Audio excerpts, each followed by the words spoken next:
Justice Watchers, before we begin, I want to make this absolutely clear. The following broadcast contains public domain courtroom footage, commentary, and legal analysis.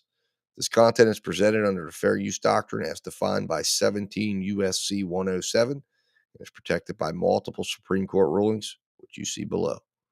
This stream is transformative, educational, and journalistic in nature. It includes original commentary, trial breakdowns, legal interpretation, and critical analysis, not raw redistribution. We do not claim ownership over any public domain footage, and all use is strictly within legal bounds. If you're watching this content, you're engaging in a protected, transformative experience, grounded in law, never in speculation. And if anyone has a problem with that, take it up with Campbell, Brady, Miranda, and Irvin.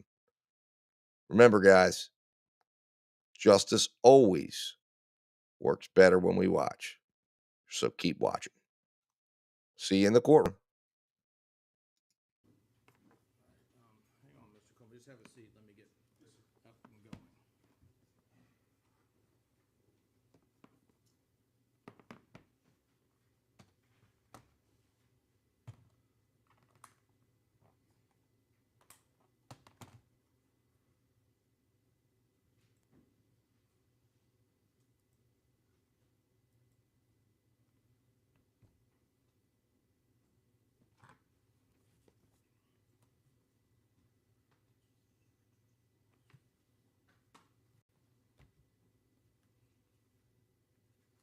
All right, good morning, everyone. I'm Judge Brandon Rayful.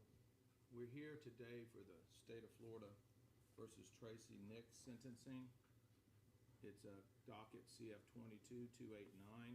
Please announce from the state's perspective who's here for the record and the defense's perspective, please. Tim Coleman on behalf of the state of Florida, Your Honor. Fletcher on behalf of the defendant, as well as Joel, as well as Steve. All right, thank you. Is the state ready to proceed? We are, Your Honor. I would just, if the Honor would indulge me for a moment. Following, this is obviously a very emotional time for a lot of the people that are present here in the courtroom. Following the trial, some things were brought to my attention that might be problematic as far as actions after the trial. I'm going to address And that. I would just ask the court to instruct those in attendance today that there is a certain level of decorum that the court expects, and there could be consequences should that decorum not be observed. All right, here's what I'm going to tell everybody. But first, is anything from the defense you need me to go? That's right, totally agree. All right, so here's this. Every court proceeding, you're to act professional. Whether you like what I do, dislike what I do, like what Mr. Fletcher says, dislike what Mr. Fletcher says, like what the state says, dislike what the state says. Every spectator in this courtroom will act professional. There'll be no outbursts, only professionalism, no matter who you are. You will not provoke or antagonize your fellow court attendees, or you will be removed. Act like a child, you will be removed from the courtroom like a child. Act like a professional and an adult. If you cannot do that, please leave the courtroom now. Tracey Nix was convicted by a jury of count 2 of the information, leaving a child in a motor vehicle in excess of 15 minutes for serious injury to Uriel Schock on November 1st, 2022, contrary to section 316.6135. We're here today because 7-month Uriel Schock was severely injured and died, and Tracey Nix is to be sentenced for a conviction for leaving Uriel Schock for over 15 minutes in a hot car that directly caused the baby's severe injury and death. So at this point in time, we're going to begin with the proceedings. State, are you ready to begin? Yes, Your Honor, and thank you for the early instruction. Go ahead, sir. Your Honor, at this time, would you like to hear from the state's witnesses that are going to testify as to sentencing? Yes. Okay. I'm sorry, Your Honor, this is the first time I've appeared before Your Honor for sentencing. I wasn't sure if there were. No, you're fine. At this point, Your Honor, the state would call Mr. Schock. And where would you like? I'm going to have the clerk swear everybody in. So the first will come to the clerk, and then he can either stand, he can either sit in the box, or he can stand at the podium. It's entirely up to you. Wherever you want to stand or sit. And if you're going to stand, we're going to have you stand right there, okay? But you got to swear in first. Please raise your right hand. Do you solemnly swear or affirm to tell the truth, the whole truth, and nothing but the truth, so help you God? I do. Thank you. And Your Honor, I'll only be putting Mr. Schock's name on the record That's fine, thank you. Sir, could you please state your name for the record Yes, sir. My name is Drew Schock, and spell your last name? Schock. And sir, how did you know Uriel? She was my daughter. Okay. Is there a statement that you'd like to make to the judge concerning this? Yes, sir, I do. And I don't know how easy this is gonna be.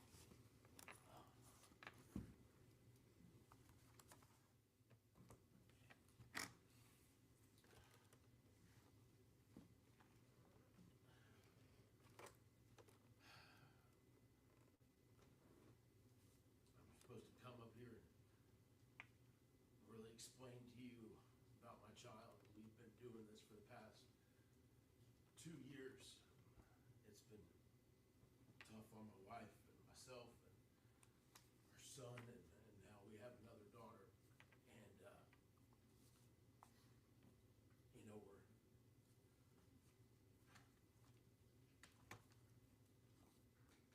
we're basically trying to put a price on my child's life with time.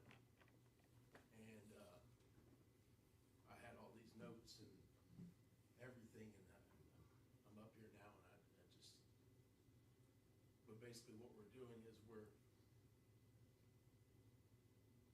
justifying my child with time served in prison. And a lot of you know here, this is not the first time this has happened. This is the second time. Fortunately, we weren't able to make that case with the jurors due to circumstances, but everybody in here knows that this is not the first time this has happened. But I'm gonna keep this about her because that's what this is about. It's about my daughter. She was born on March 5th, and she was a blessing to my wife and to myself and my son. 2 months before that, we had lost our son, and it was devastating. My wife was 6 months pregnant with our daughter during that time, and it was really hard for us because she was trying to take care of our daughter, who was, 6 months pregnant, and trying to grieve for our son.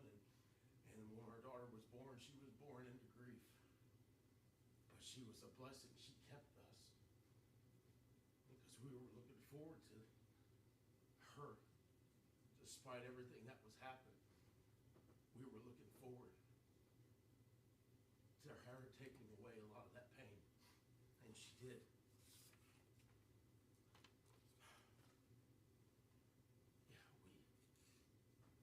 We protected her more than you can imagine. As parents, when you lose a child, you become helicopter parents. You think about all these scenarios. So let me watch over her, let me protect her from this, because you have this living in the back of your mind with our son. And we were very diligent and vigilant with her. My wife and I actually got together when our daughter was born, and we set parameters because of what had happened prior. We told ourselves and said, look, once she gets up to where she can move and walk, we're going to go ahead and restrict her from this location because of past circumstances with our other son. We were nervous about her getting out and around, and when something like this happened, you recede all the way back. You want to protect everything. You put fences around it. We put fences around our oldest son. We wouldn't allow him back over there because of the situation here.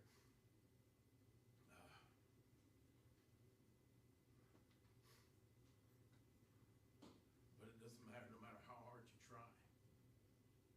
There's just some things that you don't think about.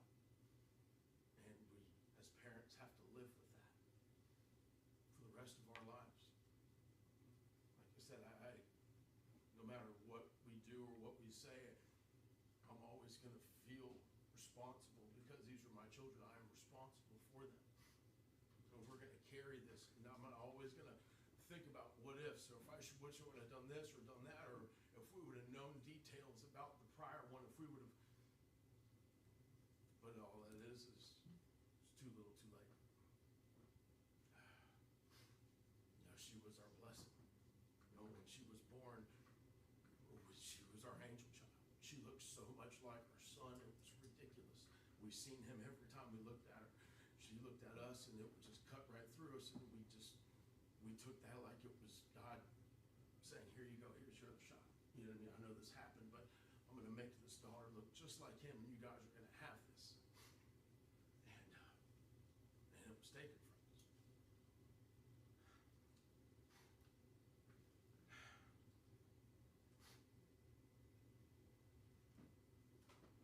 Like I said, it's tough. My wife and I sat here through all these court proceedings, and we had to sit here and listen to people speak as if they knew what was going on, as if they knew what was happening, and none of these people had a clue. Now, once they asked us, hey, Drew, what happened? Hey, what really happened? That's what I would have loved to have told them. How everything happened, how everything went down. Because it was not how it was portrayed in the courtrooms. And I was planning on coming here and explaining all that.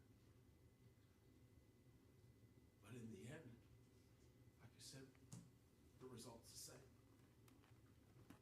I'm standing up here in front of you guys, defending my children from a woman who took them away from us. To me, that's insane.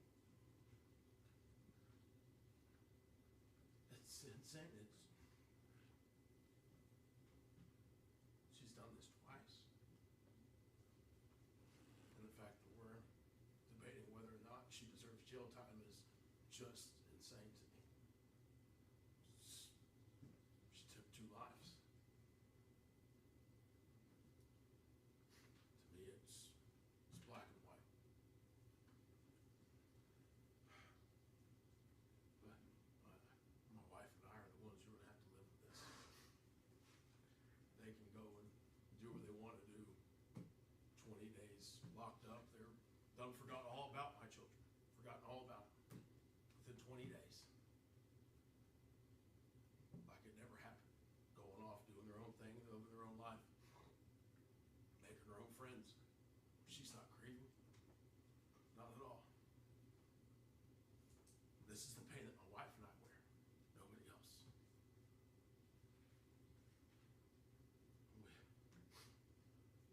We're here for justice.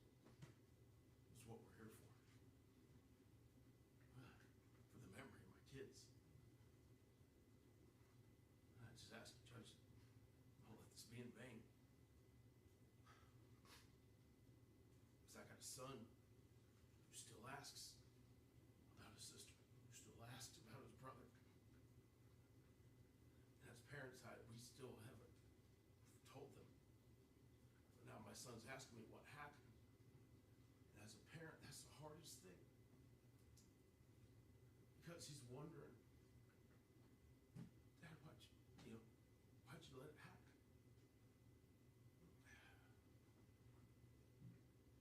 And I tell him, son, I don't know. We didn't see it coming. We didn't expect it. We didn't think that this would be something that would happen. Not once, but twice.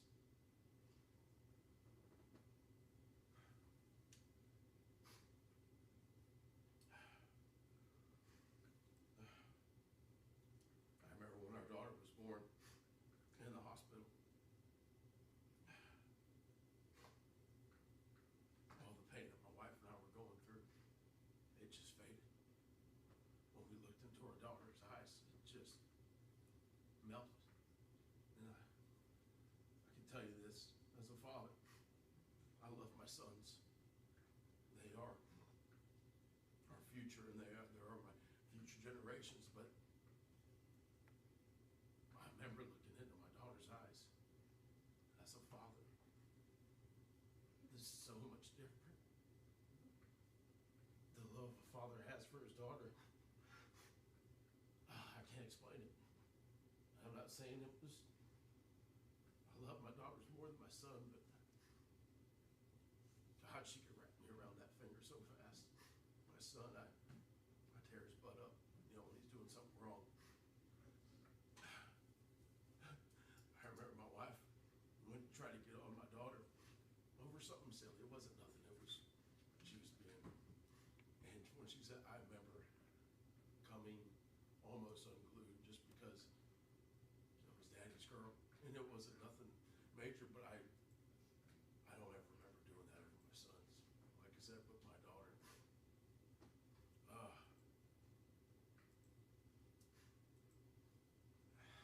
To have that taken away. Now that we have our other daughter, as a parent, it scares me. Because I thought I knew the people I was sending my child with. I thought I knew them.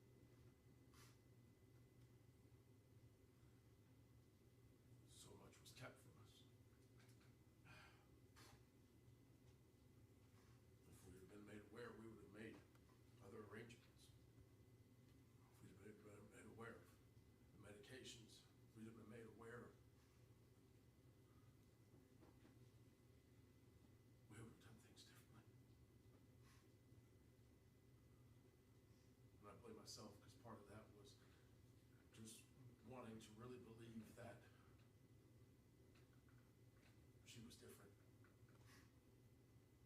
I didn't want to tear apart a family after going through so much with this. I didn't want to destroy this. This is my wife's family. Like I said, they had their house dedicated for kids. They had a room set aside especially for kids. And I didn't want to take that from my son. And I wanted my daughter to have that. Now that's pipe dream.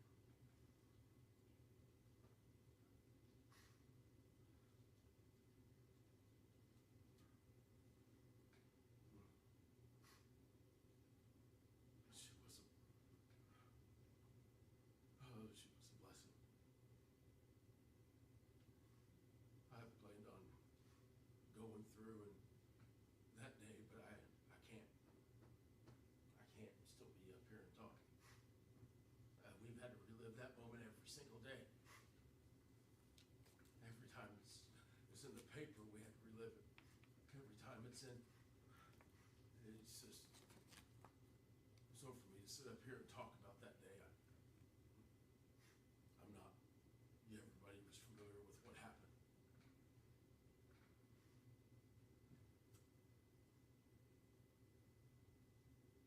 Everybody.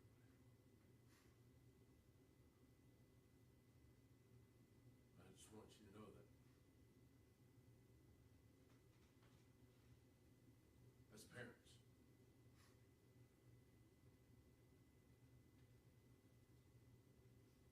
what would you guys do in my position as a parent? If this happened, not once, but twice.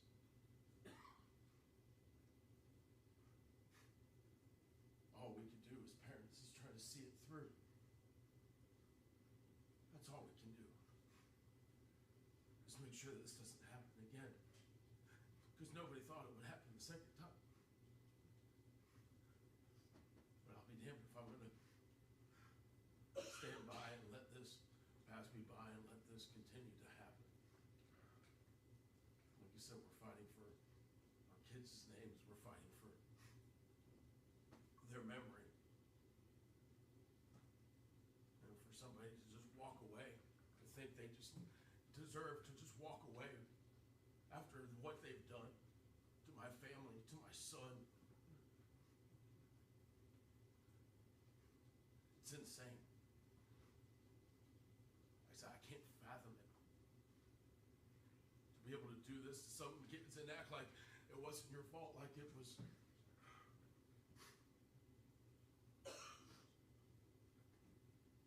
blaming somebody else.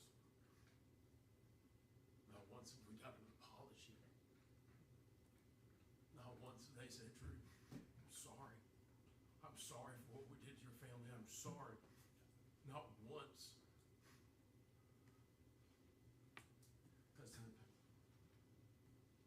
from any of this.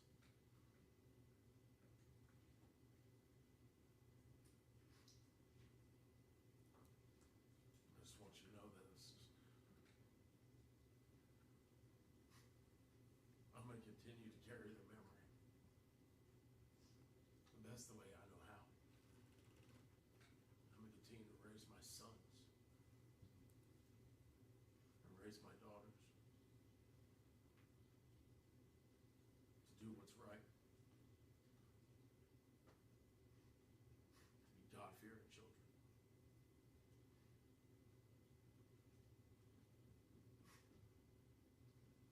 I had some moments where I questioned everything. When you go through stuff like this, you question everything. Question your faith, question everything that you believe, because you just couldn't imagine.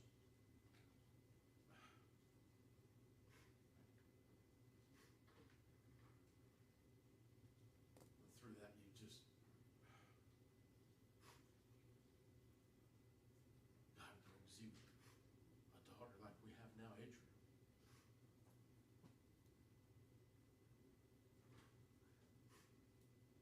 And like you said, when she was born,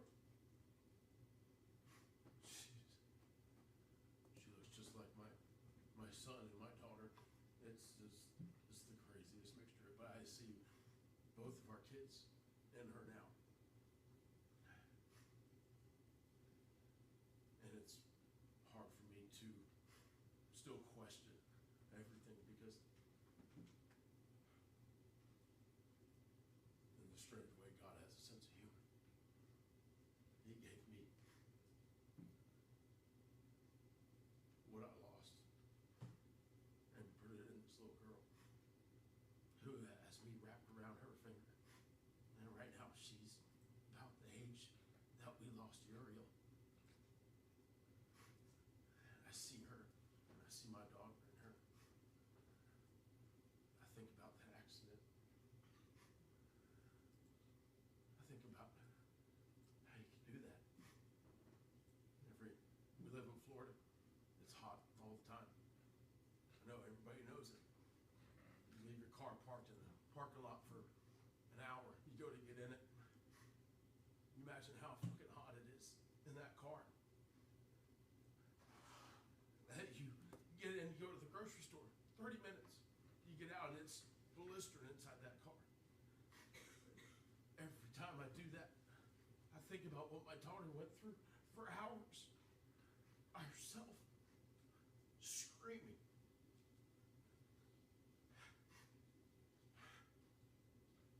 Can't not think about that.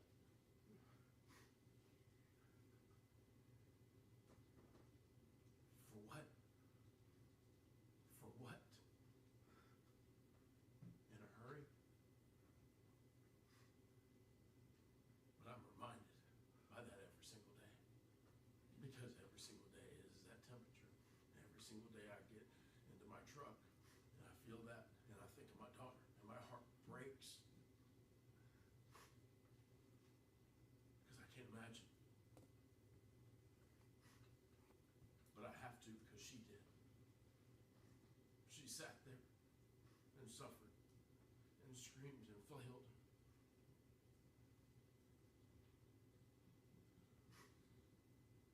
We had already gotten to the scene. Everything was packed up. We went to the hospital.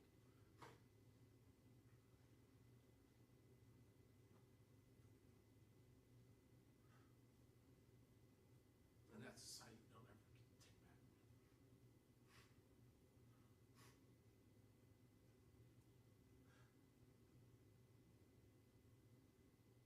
back. Something you don't ever unsee. The love of your life laying there 11 months before, 11 months after, going through the same thing. It's deja vu.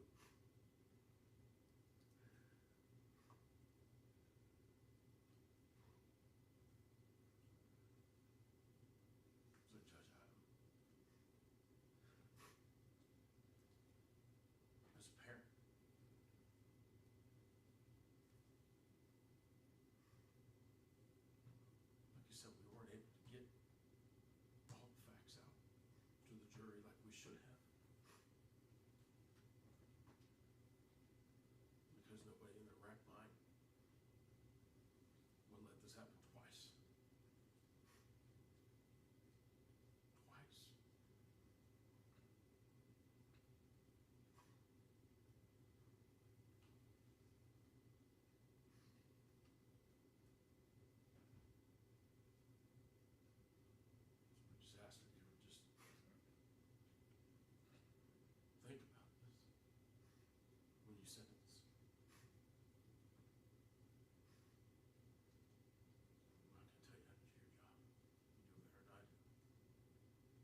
from the defense?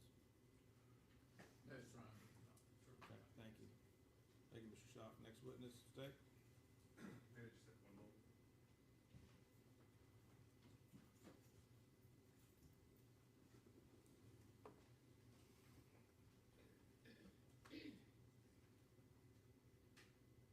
Your Honor, the state would call Taylor Nix shot. Okay. Ms. Nix, you're welcome to sit again in the box or stand to swear in with the clerk, please. Please raise your right hand. Do you solemnly swear or affirm to tell the truth, the whole truth, and nothing but the truth, so help you God?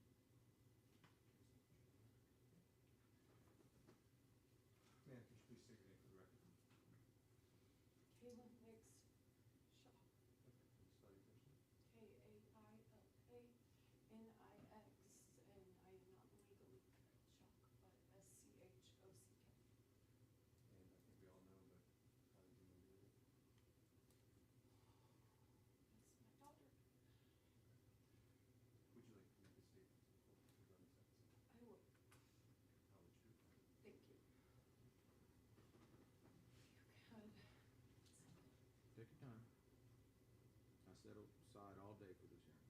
Thank you. Good morning, Your Honor. I had a beautiful daughter, and her name was Uriel Schock, and I named her from an angel from the Old Testament of the Holy Bible. She was nothing shy of an angel. She was my rainbow baby. You know, as much as I want to start with her, I have to start on the day that my son, Ezra Schock, died. And I have to start there because I received a phone call from my husband screaming about my son, and I was unaware of what was happening. And I got into a vehicle and I flew as fast as one can fly to 1478 Kazin Road in Wauchula, where I called my home for a large majority of my life. And on my way there, I was very careless in driving. I could see a helicopter coming to their address, and I looked at the helicopter, and I didn't look in front of me. And I had a front-on collision with a very innocent woman, and I damaged that woman. And I want to publicly say that I am deeply sorry to that family, because I caused them harm in that moment, and I would like to take a moment to acknowledge that and take ownership of that. But that woman isn't the only woman that I damaged that day. I was 6.5 months pregnant with my daughter, Uriel. And in that car accident, I had a placental rupture. I totaled my car. I bailed out of the passenger window with all the airbags expelled on me, climbed through the glass, barefoot, took off running down the street to 1478 Kazin Road. And I was so stricken by grief with Ezra that I already had put her in danger due to one circumstance. And as I laid there in Tampa General with my son, I demanded an OB team come down to the NICU to sit with me, because I could not leave my son, but I could not harm my daughter anymore. And I sat there for what felt like weeks, but I'm aware that it was less than 24 hours. We decided that my son was brain dead, that he had realistically died at my parents' home, and they had revived him. And so I lay there with my husband in my bed, in his bed, 6.5 months pregnant with Ezra's sister, while we took him off of life support and held him next to Uriel while he died. That was the closest they ever were together on this earth. Was her in my stomach, harmed by me.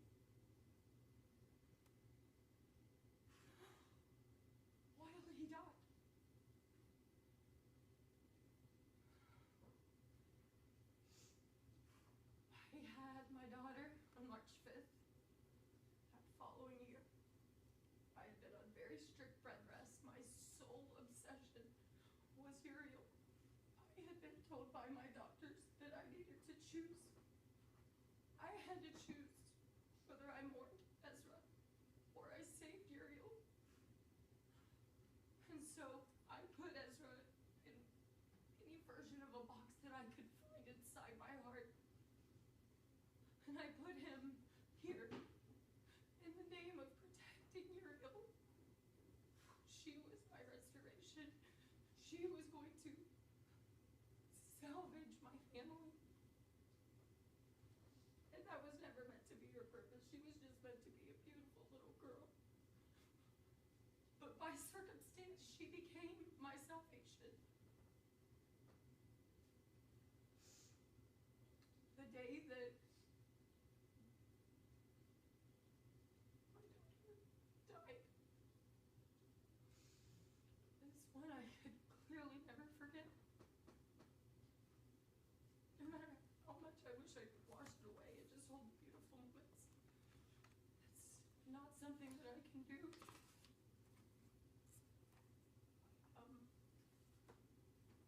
Had a family friend at my door to tell me again that my child was dead, and I screamed at him, "Why are you telling me about this? Or why are you here?" And he said, "No, Kayla, it's your daughter. This man I've known my entire life was there to say to me again that I was going to bury a child." The day that I agreed to invite my mom into my daughter's life, I was afraid. I was terrified. But I wanted restoration with you. I wanted that. I wanted our family. I wanted to save something, Mom. I did. I wanted to save something. And you went. And I don't sit and believe that this was an intentional act. I wore this today. You and my dad gave me because I'm still your daughter. I'm still your daughter. And nothing is changing any of this. I still love you. I hate this. I hate that I had to choose.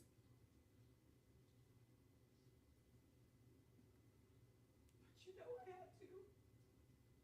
And it doesn't change my heart.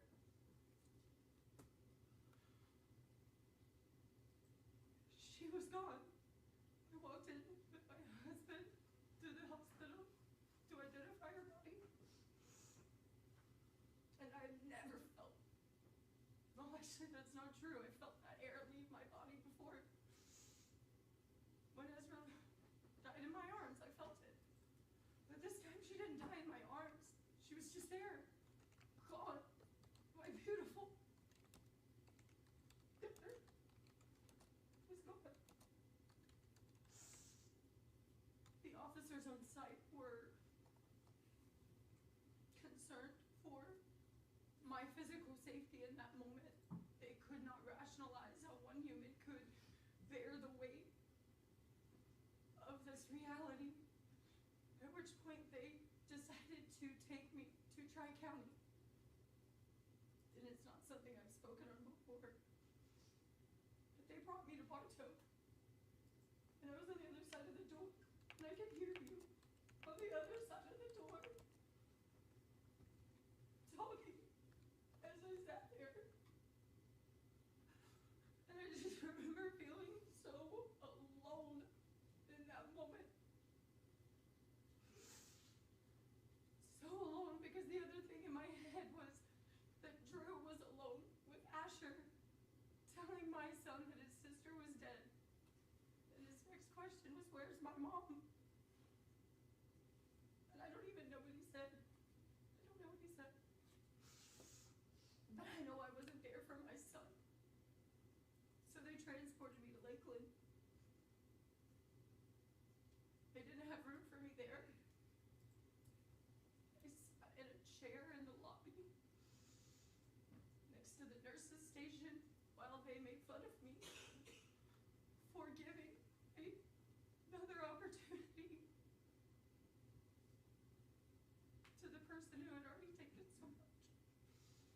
entire night I didn't sleep, and they talked about me. And all I wanted to do was talk about my daughter, and I couldn't say a word to anyone. I was completely and utterly alone.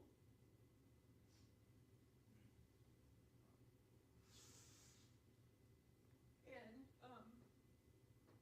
morning I was exposed to horrific things. Mentally ill men across the table doing disgusting things under it, while I just sat there alone, waiting to be saved. Anybody come and get me? Because I was not suicidal. And yet there was damage there too. Your daughter died and somebody's masturbating under the table. It's horrifying.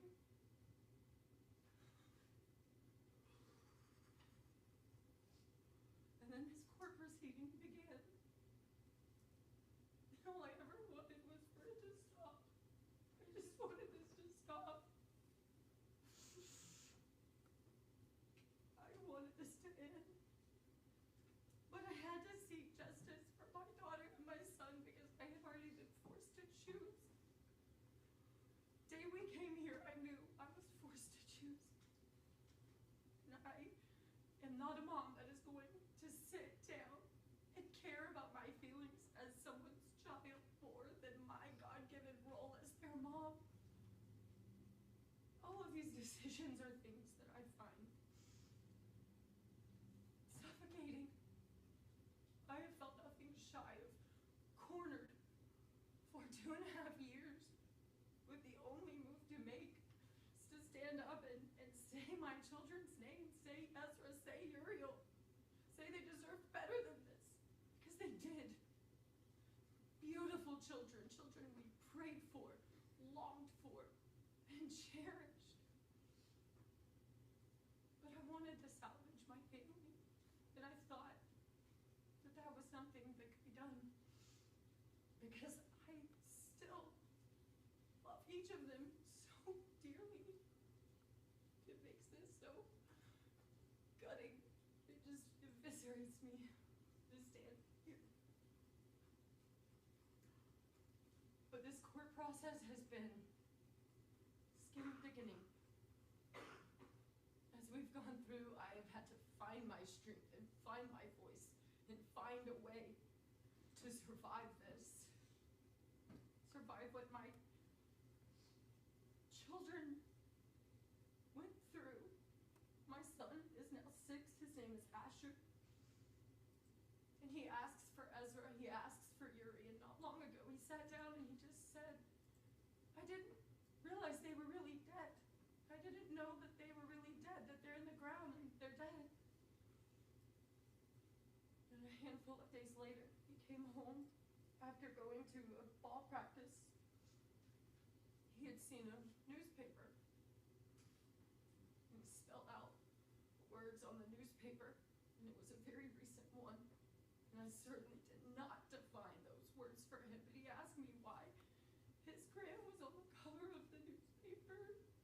And that was the first time he did not have a way out. Because I have never told Asher. I've never told him. Because I don't want to. I don't want to. He loves you. He loves you. He loves you, Dad. He loves you guys so much, and y'all's presence are missing from his life in a way that I didn't get a vote in.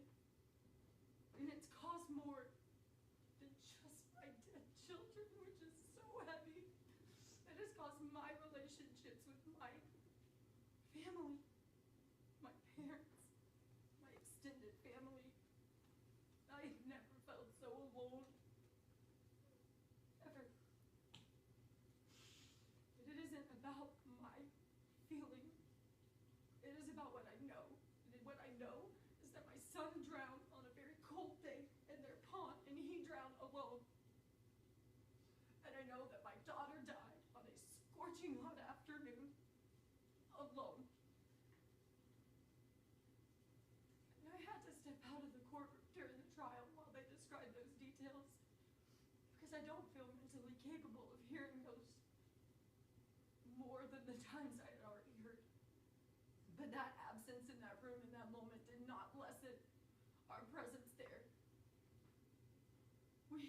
son and a daughter that we have to go back home to. And so yet again, we stopped and we judge and choose our living children. For my daughter Adriel, 17 days away from outliving her sister. So I sit and I hold my daughter and I wish that she knew her family. And I look at her and I just see the beauty. And I'm humbled by God's mercies. That He's renewed and the blessing He's given us to move forward. But it's impossible to not see my son, to not see my daughter. And as it relates to the sentencing, I've said this before, and I hate it so much, but as her daughter, I don't want any of this. And as their mother,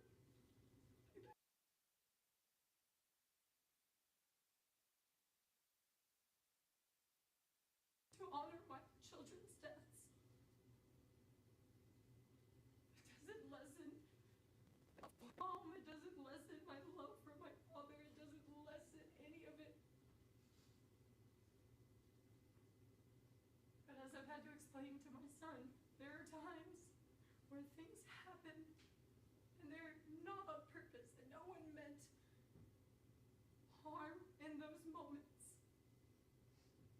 But there are real consequences. And this is a moment that I struggle to say that. Because I just want some version of a family that I've lost. Family my children have lost. It's not coming back. And while there's room for restoration, I do put forth the request that you honor my children's deaths when you consider the sentencing. And I love you. And that has not changed. And I appreciate you. Look at me. Thank you. Thank you, Your Honor. Thank you. Any cross? All right, thank you. State next witness. Thank you, Ms. Johnson.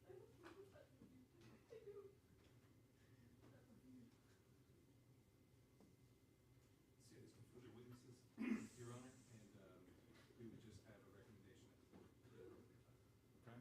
Defense, do you want to do your witnesses first, or have the state do their recommendation now, and then you present your witnesses? I'd ask that the state do the recommendation. All right, state's recommendation, please.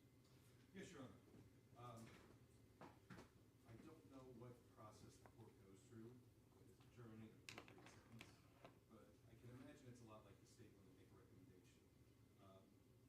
I think Your Honor and the attorneys in this courtroom are in a unique position in which we're in a system and we see a lot of things. And we realize that everyone knows there's degrees of crimes, first, second, third degree felony. But we also learn in this system that there's degrees within those individual crimes. And when I look at this case, I think you have to look at the severity of what she was convicted of as far as on the spectrum for that individual crime, where does that fall? And Your Honor, I think you can only reach one conclusion. It falls on the most severe end. She was found guilty of leaving a job unattended in a car for more than 15 minutes, and it results in a great bodily harm. The great bodily harm in this case was a painful and torturous death. That's a fact.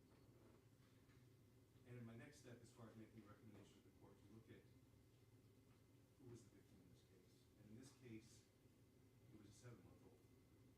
A 7-month-old is wholly dependent upon the person responsible for them, not only to be happy, not to be healthy, but to be safe. The fact of the matter is, the victim in this case should have been turning 3 years old last month. And she's not. Which brings me to who.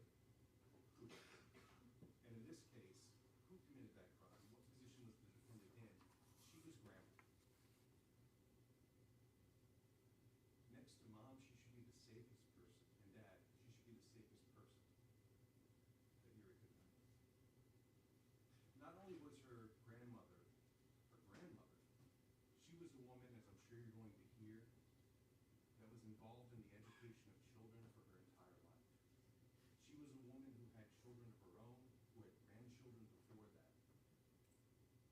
most importantly, and I believe both Drew and Kayla touched on it, she is in the unique position, more so than anyone in this courtroom, to know what happens when you let your guard down, when you're responsible for someone who is wholly dependent on you to live. That's the process the state goes through when we're making our recommendation. And I hope the court goes through the same type of process, because I think when the court goes through all that, I'm not gonna go through the facts, Your Honor said that, but when the court goes through all that, we're dealing with a third-degree felony that's punishable up to 5 years in Florida State Prison. 5 years is wholly inadequate for the damage that goes out of this case. But I think when you look at everything, when you go through that process, when you look at who she was, who Uriel was, and what happened to her, while 5 years in prison is wholly inadequate, it is the only thing that's appropriate. As Mr. Schock said himself, when the court goes through that analysis, it becomes black and white. And I think the only thing that is appropriate for this court to do in this case is to sentence the defendant to 5 years in Florida State Prison. All right. I have your score sheet at 44 points. Defense, before you begin with your witnesses, do you have any additions, corrections, or deletions to the score sheet? There, Your Honor. Okay. State, I understand the score for severe injury is 40 points as opposed to death. And I think you're doing that based on the Brown v. State case 24 Southern 3rd 562, which cites to 3.704D9 that says victim injury must not be scored for an offense for which the offender has not been convicted. Since the manslaughter charge was acquitted, you're not scoring that. Is that correct? Your Honor, I think you went ahead and pulled exactly what I looked at before I submitted the case law. Additionally, Your Honor, because the legislature didn't put death or serious bodily harm, I think the verdict on the first part kind of determined what was appropriate. Correct. Instead of a 124-point sentencing score sheet, it's a 44-point sentencing score sheet. Yes, sir. Okay. All right. Defense, you agree with that? Yes, sir. Thank you. Defense, please go with your, whichever one you start with. Okay. Your Honor, I call name Nix. Okay. Mr. Nix, come on up. Again, any defense witnesses can either go from the podium or the chair. It's entirely up to y'all. Just take a seat wherever or stand. Please raise your right hand. Do you solemnly swear or affirm to tell the truth, the whole truth, and nothing but the truth, so help you God? I do. Okay. He prefers to stand here, Judge, so That's fine. Entirely up to y'all. state your name for his honor, please. None, nay, Nix. Okay. You're Tracey Nix's husband, obviously. Yes, sir. And you heard the testimony of your daughter and your son-in-law. Yes. Okay. After Uriel was born, how often would you keep her? Depending on the week, depending on what Kayla and Drew needed, we were keeping them anywhere from 2 to 5 days a week. Okay. All right. And you've heard them talk about the first child. You were there. We've gone over that. We've had a ruling on that. And I know you testified that Tracey and the baby were asleep and you slipped out and went shopping while they were asleep. Regarding the boy. Yes. Okay. Did you, or do you knowledge, Tracey, try to keep any of those details from you? No, we did not. And Tracey had a red Lexus at the time of the passing of Uriel, is that correct? Yes. Did it have a child warmer in the backseat? No, it did not. That was an option, and when we purchased the car, we did not get it. Okay. Let's talk about Tracey, after Uriel's passing. What did she do in connection with the red Lexus? The Lexus became an issue in the garage, just sitting there. Tracey would not touch it, get in it, or drive it. She didn't want anything to do with it. brought back too many memories. And so on a scheduled service date at the dealership, I drove the car there, get tires rotated and oil changed, and have them do their inspection on the car. As I was there talking to different salesmen, one of them struck up a conversation with me, noticed that the car we had was low mileage, and being a car salesman, offered me a really good deal to swap cars. I thought about it for a little bit, because I also felt like that might be kind to Tracey to remove the car from our location. So my only question to her was, is the color okay? She did not have a choice in it. That's why the car is also solely in my name now. So you got rid of the red Lexus and you bought a new Lexus. Yes. I want you to tell us, Honor, the changes that you have noticed in Tracey since the death of Uriel. Tracey mourned in silence, more at the house, more away from people.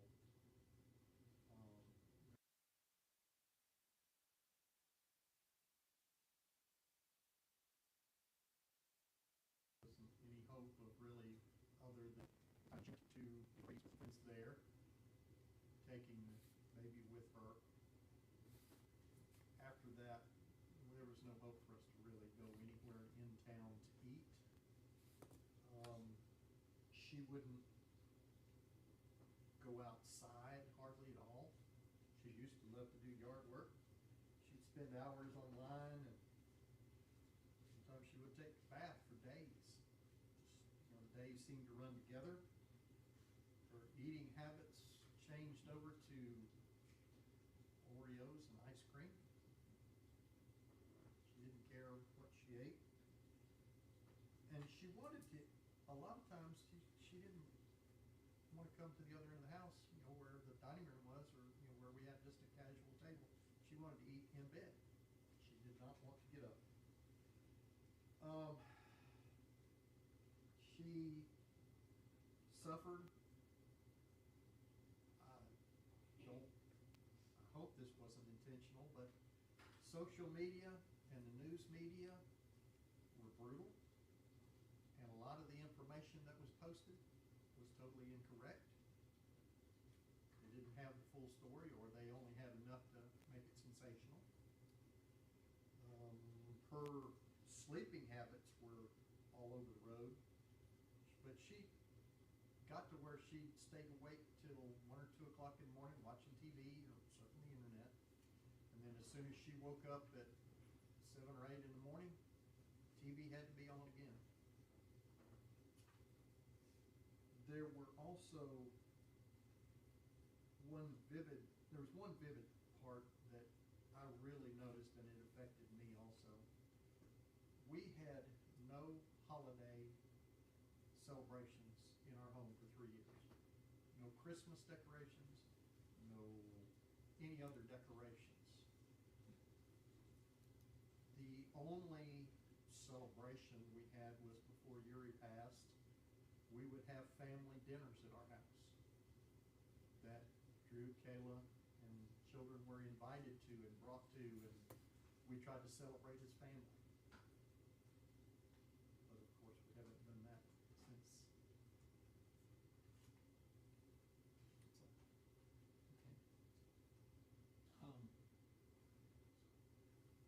You had some pigs at your house. Yes, we did, in enclosed pens. Our other 2 grandsons had 4-H and now FFA pigs that we allowed them to have at our house, because of course we were further out in the country, and they were able to come and work with them, clean up after them, feed them, water them, and on occasion, the boys would want to go fishing in the pond or want to do stuff.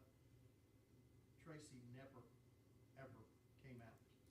Tracey never spoke to them, ever, during that time. Whenever those boys were there, they were outside with me and me only. What about, after Uriel's passing, what did she do regarding her hobbies? Two of her hobbies were very important to her, only because she was passionate when she did something. One of the hobbies was wanting to learn to play the piano. As soon as Uriel passed, she hasn't touched piano again. I continue to wonder if I need to get rid of it, move it out, try to be kind and remove that from her view if she ever got to come home. The other is she loved to do oil paintings and drawings.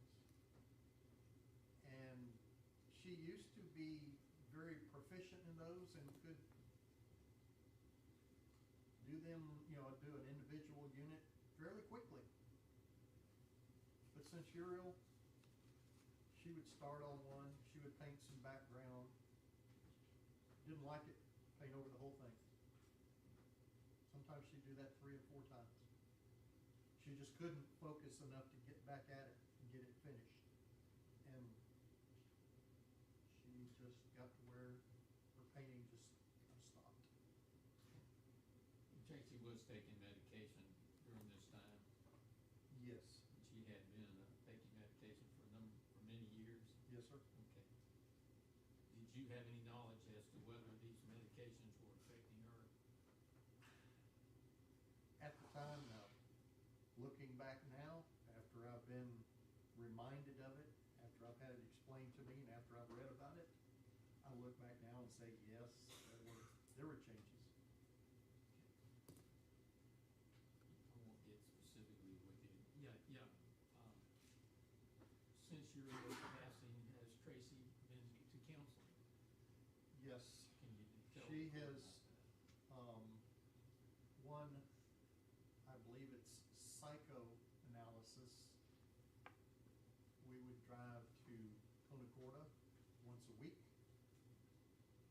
And once a month, she would go to, I believe it was a psychiatrist. Again, I'm not sure of the actual name of their specific talent, but going to the one in Lakeland was the doctor that could issue her or prescribe her medications if she so judged that she needed it.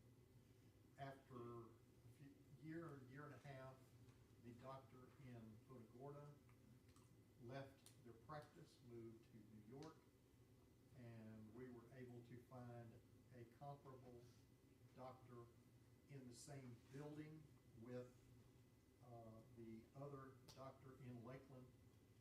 So we consistently, once a week, would go up there.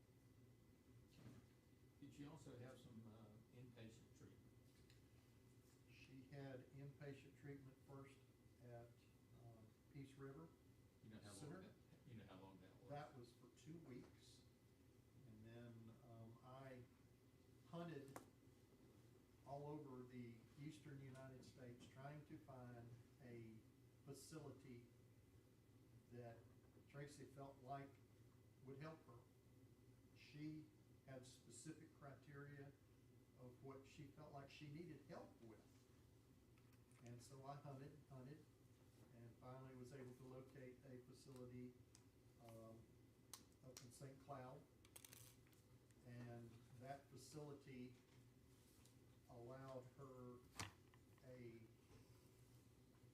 at least a 30-day treatment. I think it was actually a little longer than that, but she was able to be inpatient. I was able to visit her once a week on a Saturday, but that was it. There was no other discussion or conversation with her.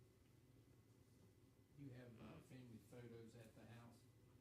Yes, we do, of all of our family. still there? They're still there. We still have pictures of Uriel and Ezra and Asher, and we have Adriel, and we have our other grandsons, our other daughter and son-in-law, Drew, Kayla, and our extended family, all on the same rotating picture screen. I'm sure you love your daughter Kayla as well. Yes, I do. And it has been difficult to follow the direction of the court that we not talk. I've tried to go to visit with Asher some. We've tried to remember every birthday, every time, for both Asher as well as Drew and Kayla. Kayla, I'm sorry, Tracey loves her Yes. kids and her grandkids also. I'm Yes, sure of that. very much so. Thank you. Any questions by the state? No, Your Honor. Thank you. Next witness, Mr. Fletcher. Call Dr. Estevez, Your Honor. All right, let's bring him on up. What's his first name? Beagle. Is that correct? Please raise your right hand. Do you solemnly swear or affirm to tell the truth, the whole truth, and nothing but the truth, so help you God? I promise. Thank you. You'd rather sit? You'd rather sit, Your Honor? That's fine.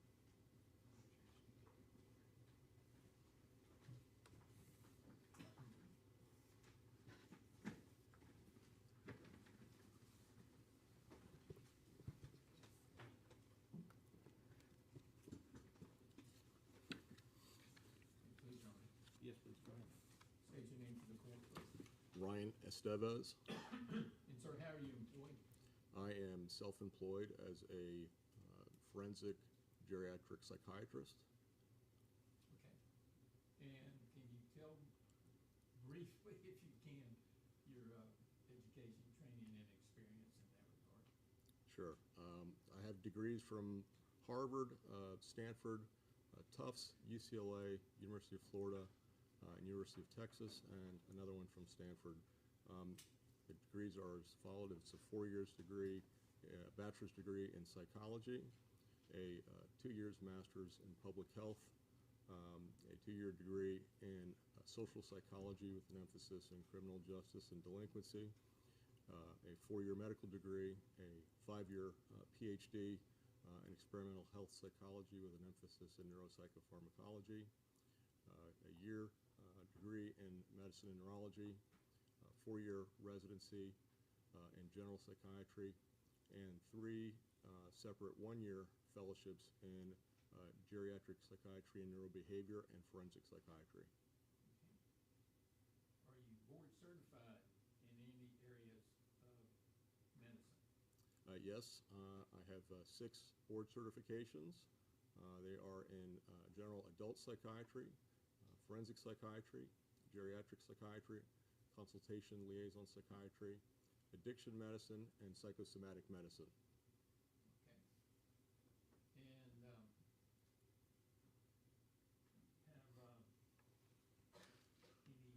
any training, education, experience in psychiatry and the law?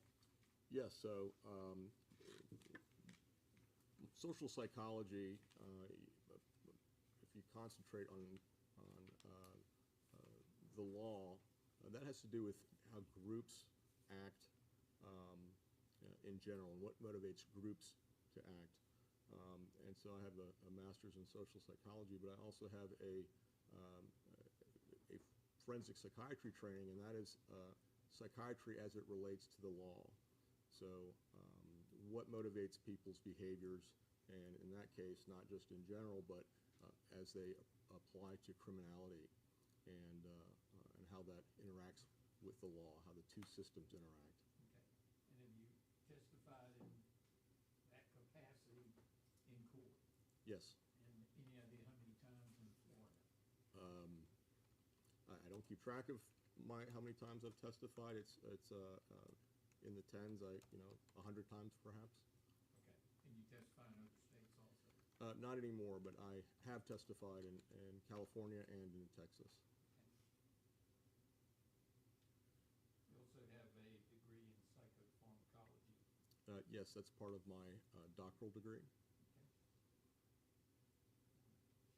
You're published. I am, yes. Okay. And you were obviously a witness in this case. That's correct. Okay.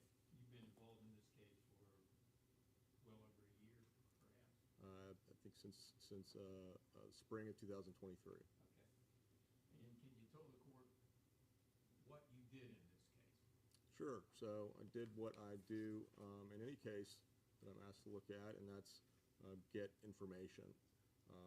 I requested all of the available medical and police and any other information that might be relevant.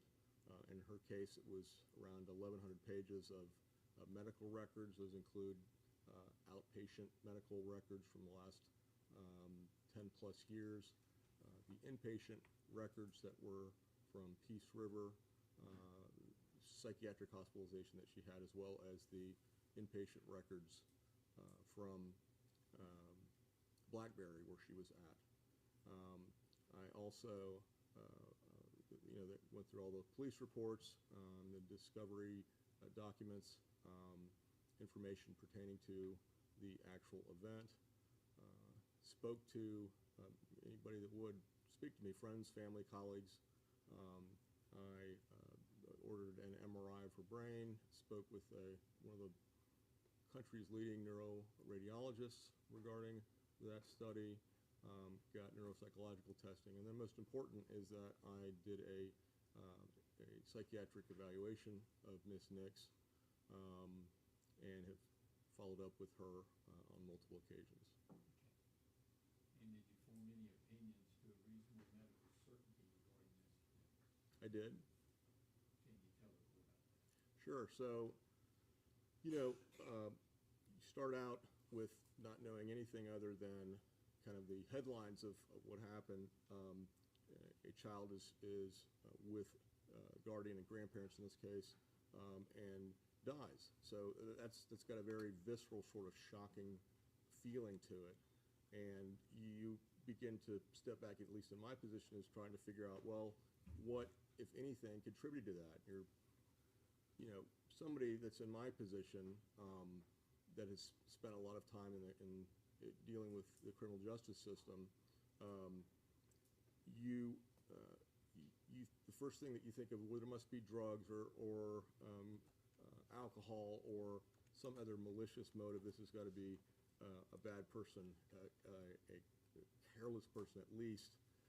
Those are the initial things that you're thinking of that go along with that sort of visceral response. As I kind of went through the record, and then as I, after evaluating Ms. Nix and then reviewing all of these records and documents, speaking to people, I got the exact opposite impression. Now, granted, I've evaluated the whole spectrum from serial killers to clergy, teenagers to people that are over 100 years old. So there's a lot of variability there, but Mrs. Nix is one of the most genuine people I've ever interviewed. I found her sincere. I found her honest, remorseful, and just a good person. I don't frequently interact with people that have her profile in my capacity. So this doesn't add up. Something just doesn't add up. So I was thinking, after speaking with some of her colleagues, particularly a boss of hers who had hired Tracey after she had retired from the school system. And Tracey had dedicated her life to children, to protecting children, educating them, had an exemplary record, was promoted to positions of leadership and responsibility. She's a very detailed person, she's a very intelligent person, very organized person. And so this made sense that one of her I don't know if I want to say friends, but a colleague that was on friendly terms, hired her to be she was opening a school, and she hired her to be a teacher. And a very interesting document that was, in all of these hundreds and hundreds of pages that I came across is a very well-written, articulate, detailed letter of explaining to Ms. Nix why she would not be coming back to the school the following year. And I was amazed at the things that were in there. It was because she was doing things that were not like she had been previously, and also not the way that I had seen her or had tested her. These things were as simple as giving the wrong homework to children, swapping homework assignments, giving books from last week as opposed to this week, just these very simple sort of errors that are more, that have to do more with attention, concentration, focus, and those sorts of things. When I spoke to the principal about this at Hardee, she said, I couldn't make sense of it. It was so out of character for her, but nonetheless, it was there. And so this did not reconcile with the testing I had done with her and the testing that I had then gotten, further testing with a neuropsychologist that said that she wasn't having difficulties with her attention, concentration, and focus. I think I kind of solved it when I got to her list of medications from the pharmacy that you get. They can give you, if you order a historical record of the medications that she's been on for the time that she's gone to that pharmacy, and went back about 15 years, I guess. And at some point in the early mid-teens of this century, she was prescribed 3 different medications of note. She has something called fibromyalgia, and that's a chronic sort of vague, I would say, disease that affects your joints and your muscles, but in different places. You can't always pinpoint it, but it can be very fatigue-causing. Sometimes it can hurt really bad, other times not as much, but it's a chronic sort of thing. So she was prescribed a muscle relaxant for that, a muscle relaxant called cyclobenzaprine. And there's 2 things that are notable for that. Number one, we know that that medication does not work for fibromyalgia. So that's one thing. Another thing is that we know that that medication is sedating, but it also has a property in it called anticholinergic property. That just is a fancy way of saying it has a specific side effect that targets the brain and can affect your attention, focus, and concentration. Okay? So she was taking this medication, which I thought was interesting, and she was taking it for years. She was also taking some Ambien, that's a Zolpidem. It's called a Z-Med.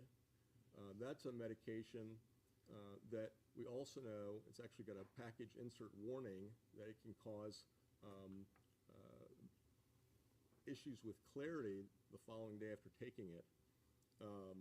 And it's only supposed to be taken for 8 weeks. And she had been prescribed that for years. At about a... You said you're only supposed to take it for 2 Well, months? according to the package insert, yeah. That was the only, the intention of the package, according to the package insert, is to only take it for 8 weeks. So a short-term fix for insomnia. Now, she has something called sleep apnea. So it's another reason you wouldn't give that type of medicine to somebody with sleep apnea. You do other things, behavioral interventions. She takes what's called a CPAP machine to help her sleep. But there are other things that you should do if you're having difficulties with sleep. So that's another one. And then she was given another medication called lorazepam. That's a benzodiazepine, which is also supposed to be only taken for a few months because it's got properties that are addictive, but it also can cause sedation, lethargy, and difficulties with attention and concentration. So what it becomes more meaningful, these medications have exacerbated side effects as you get older. So as you get older, this happens to everybody, your metabolism changes because your body changes. You have a higher percentage of fat and water to muscle. Your liver is not as efficient. And so medications that can be tolerated, let's say, by somebody in their midlife or earlier, a young person, can disproportionately or even dramatically affect somebody that is elderly. So this is a phenomenon that's been very well known, very well described, so much so that the guy, a doctor with the last name Beers, like the drink, came up with a list of medications, this is back in 1991, whose risks, or whose benefits are not as much as the risks of these medications. That was the original intent. What is causing some of these issues with these elderly people that are taking these medications? They're having falls, they're having dementia type of behaviors, they can't concentrate, this sort of thing. Well, let's look at the medications that they're taking. So that was in 1991. Since then, they've had 7 different iterations of that. The last one they published was in 2023. It's a very complete set of medications that are potentially inappropriate for geriatric population. So these are medications that, this isn't controversial. This isn't like that some people say, well, no, those are fine. It doesn't mean that you can't prescribe it, but you better have a really good reason. There must be some esoteric or anomalous reason why you're giving it. These recommendations in the 2023 iteration were based on the review of over 7,500 studies in these medications. It's a massive review, a massive project. It's done now by the American Geriatric Society. So these medications that I'm talking about that I noticed, and I knew this because if you see geriatric patients, you should know that list anyway. So I recognize them, but sure enough, all 3 of these are on the Beers list. Medications that you should not be prescribing for elderly patients. These medications, each one individually, can cause negative effects on elderly people. It can cause, in the body, but most importantly in the brain. And together, 2 of them, 3 of them act synergistically. And so when I asked Tracey, what do you think happened? Why would you fall asleep? Why would you not be vigilant and alert? Something that she had demonstrated being her entire life as somebody that is committed to protecting and educating children. She didn't have a good answer. She said, I don't know. I just was so tired. I just sat down. The next thing I knew, I was asleep. And didn't have an explanation for it. In other words, she didn't know that these medications might cause it. She's taking medications that were prescribed for her. And so I think after reviewing everything that that had a real dramatic effect on her and contributed to this happening. In other words, if she had not been on those medications, I do not think that this whole event would have happened. Talk about Ambien. What kind of dose was she on with respect to Ambien, we'll say at the end of her taking that? Well, she was on actually double the maximum recommended dose. She was having difficulty sleeping. She was still having difficulty sleeping. The dose was doubled. I think this was less than a year from the event in question. So she had been taking double the dose for a long time. Okay. So according to the Beers list, she shouldn't be taking Ambien, or at least have a good reason for taking it. Correct. You're also only supposed to take Ambien, you said, for no more than 8 weeks. Correct. And from your record, you can see she'd been taking it for many years. Yeah, that's correct. Okay. And at some point before she ceased taking the Ambien, and do you know when she stopped taking the Ambien? Yes, I do actually. When she was admitted to the psychiatric facility after after the incident that happened, the psychiatrist, reviewed her medications, and the first day took her off it. Said, "Shouldn't be on these medications. You're off them." Okay. And in addition to the other things with respect to the image, she was taking double the dose that a female should be taking.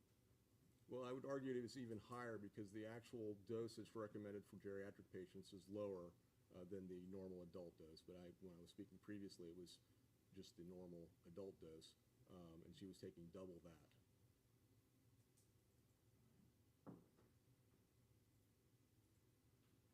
Anything else that you did with respect to your findings and your evaluation here? In regards to that review, no, I don't believe so.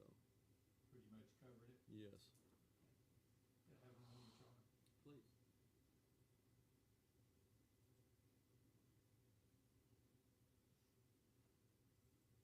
Would she be aware of these things?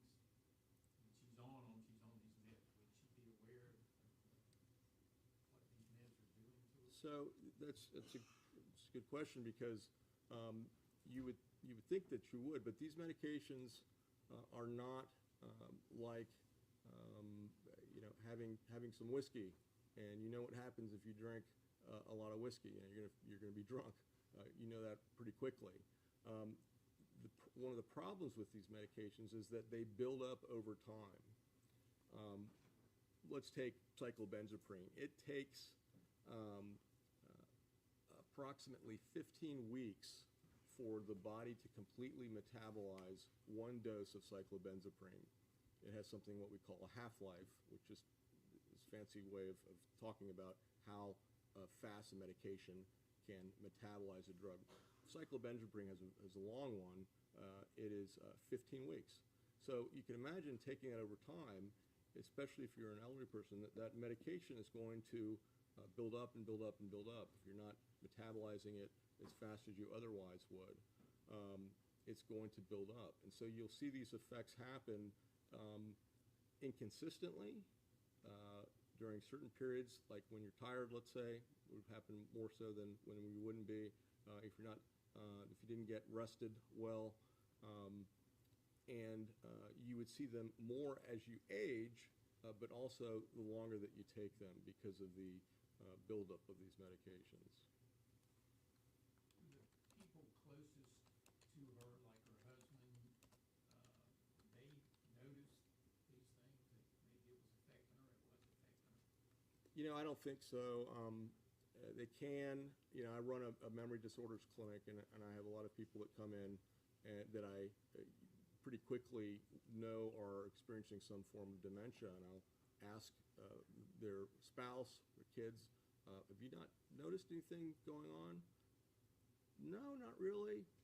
How about the 3 car accidents they've been in the last 6 months? Yeah, but he was tired during those days. So when you're close to somebody, and every single day, you're less likely to notice, first of all, changes that are happening. It's much easier to notice changes if you see somebody on one day and then you see them again, the same person, a month or 3 months or 6 months. Wow, they've changed, they've aged.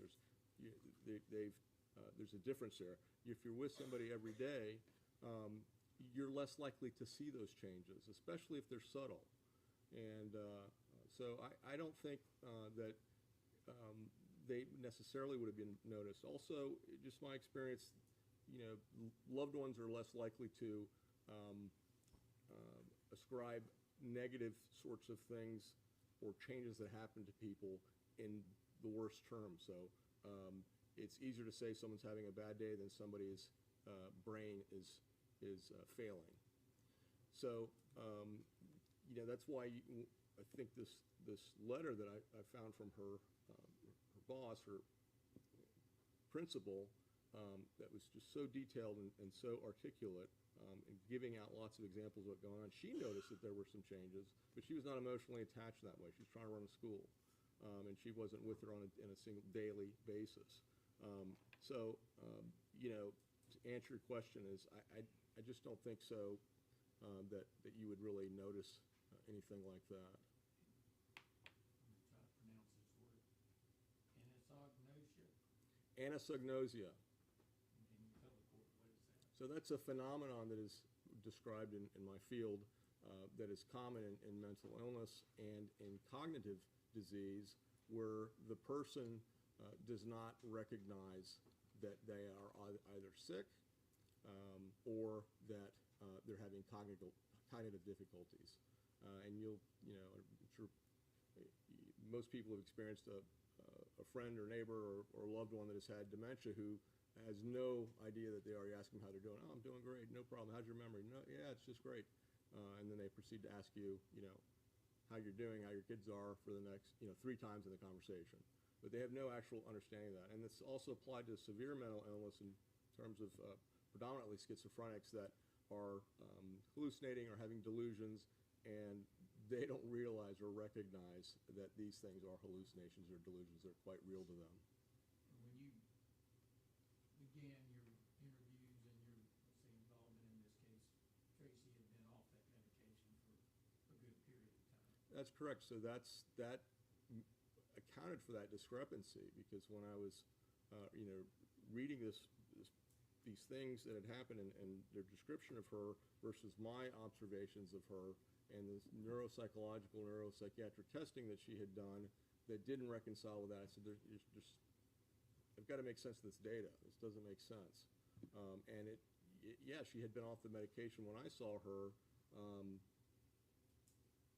over a year, when I saw her for the first time, a year plus. And so the medication finally had an opportunity to get out of her system. This medication, including the Ambien, you indicated was prescribed to her long-term by her medical care practitioner. Correct. So it was a physician assistant, but Not a doctor, not an it wasn't. But he was her healthcare provider. He was prescribing the medications legally to her. She was taking them as prescribed. In your, let's say, your hat as a social psychologist, you've testified in court regarding the five components of justice. So yeah, as one of the duties that I've been trained on and that I've done many times is in mitigating and aggravating circumstances for sentencing. That's done predominantly in capital cases that I've testified in, but I've done some in non-capital cases too. And then looked at that with respect to this case. Sure. So I think that. Can you tell the court? Sure. Absolutely. I think that there are multiple mitigation circumstances that are applicable in this case.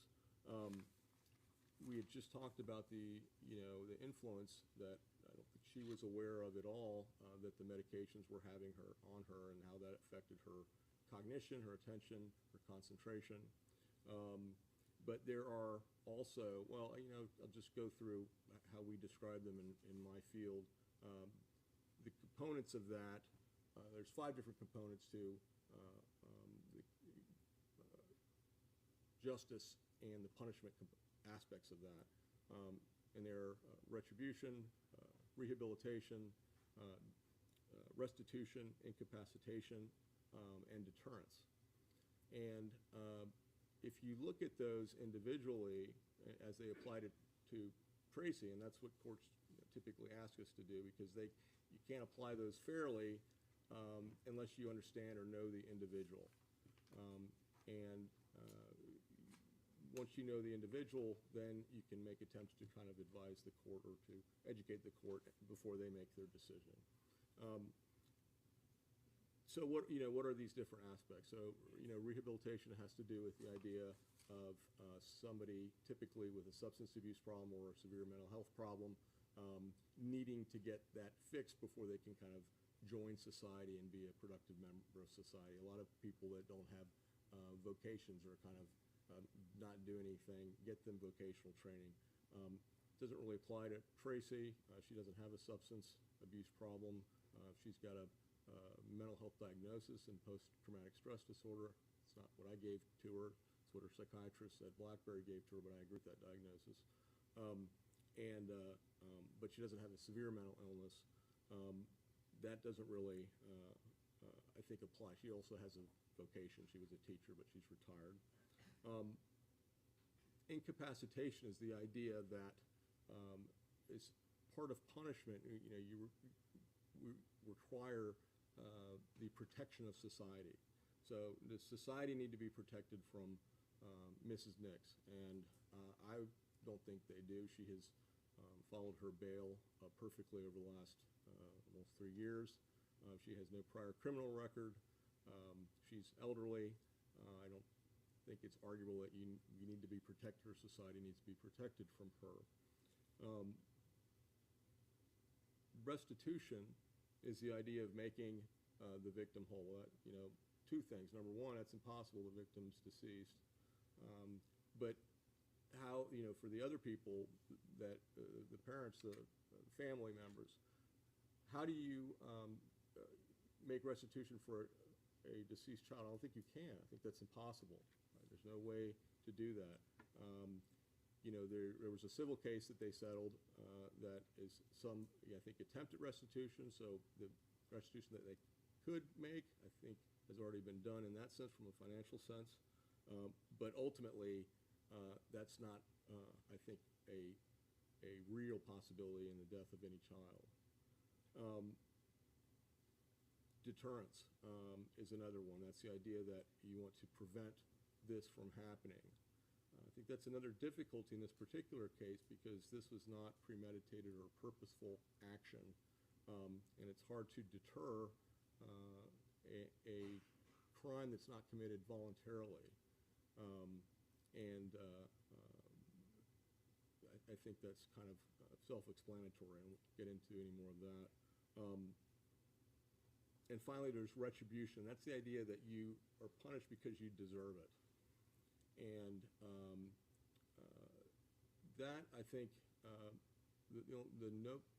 what is noteworthy for that is the fact that I think that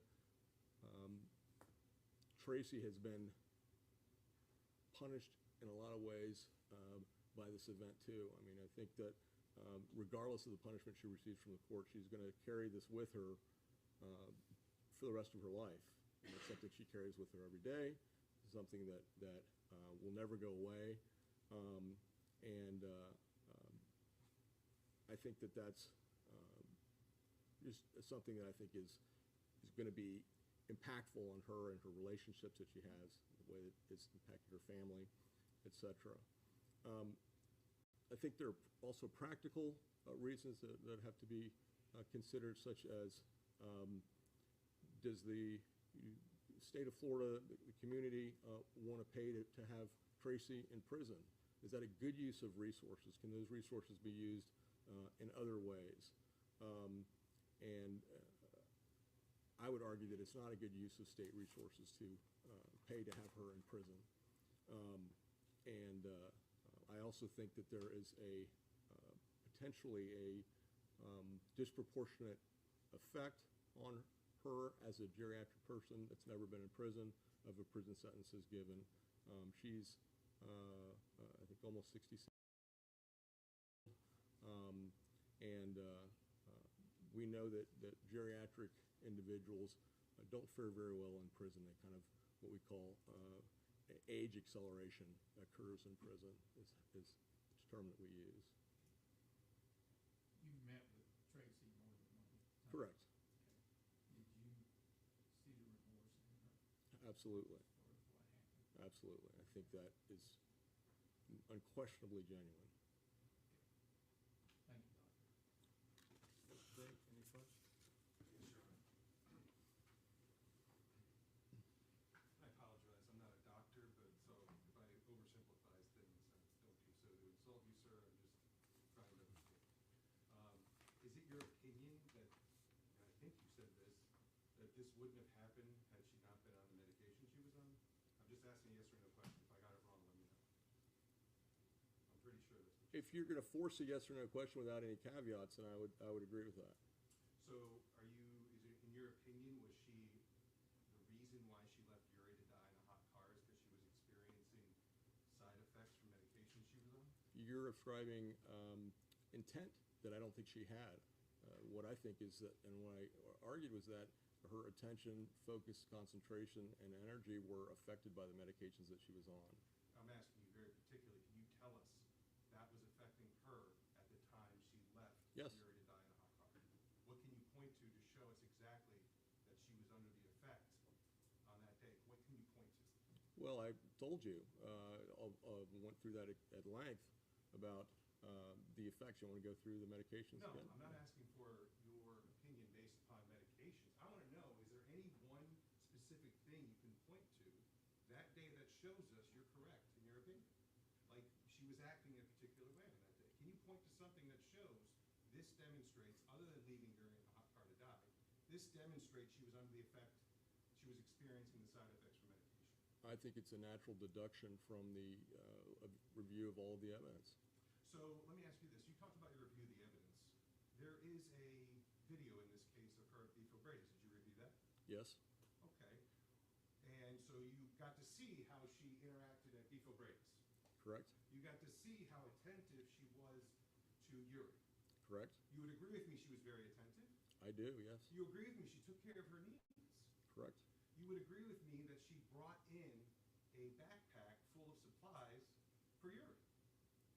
I don't remember that specifically, but I'll take your word for it. Fair enough. You would agree with me she didn't forget Uri in the car at Beef O'Brady's. No, she did not. And when she left, I mean, she was there for what, over an hour? I don't remember how long she was. I would assume it was that. So for an entire lunch. Sure. And you would agree with me that she didn't leave the restaurant without taking Uri with her? I would agree with that, yes. And you would agree with me that when she got back to her car, she put her in a car seat like a person should, right? Correct, Strapped her in? correct. Okay. So you would agree with me that what you saw in that video is a person who is not exhibiting any side effects that you're talking about? I would agree that in those, at that particular instance, you could not see them from the perspective of somebody taking a video of that. So you would agree with me that the person that we saw interacting with Uri, taking care of her, supplying everything she needed, in that video, didn't exhibit any of the symptoms that you're talking about? At that particular moment, not necessarily. And that was 15 minutes before she got home and this incident occurred, is what Correct, the video cuts. correct. Okay. Now, as part of your opinion too, when you were asked about your opinion, and I'm just trying to clarify, you said that you believe the defendant is a good person and a genuine person? I do. Is that your expert opinion? That would be my expert opinion, yes.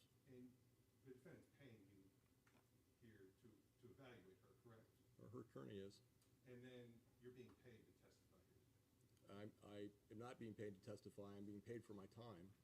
Okay, but you're getting money for being here today. I'm getting paid for my time, yes. Okay, no further questions. Any redirect? Keep changing your opinion to the court as a result of this question. Well, just that I think that I want to reemphasize that it's not an all or nothing phenomenon if you're being affected cognitively with these medications.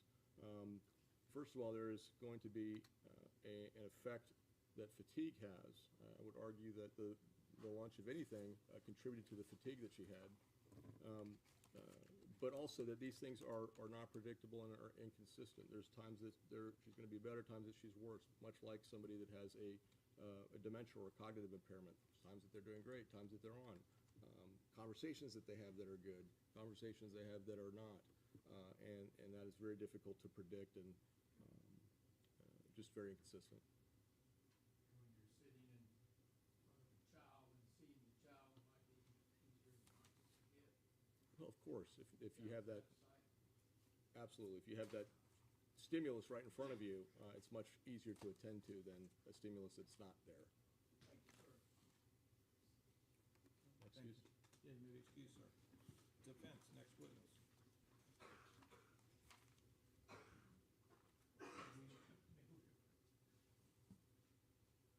Go ahead.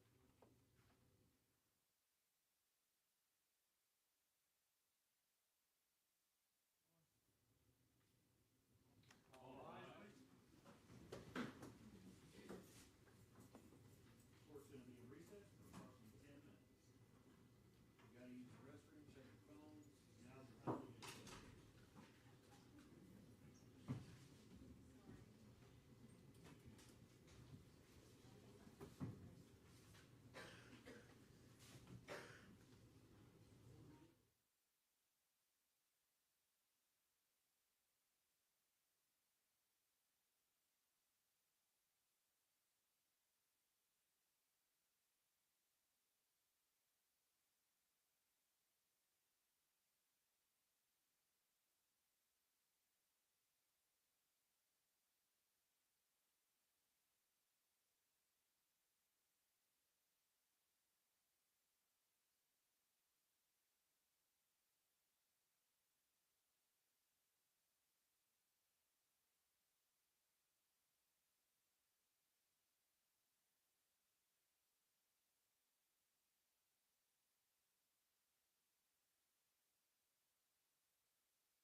Tracey Nix.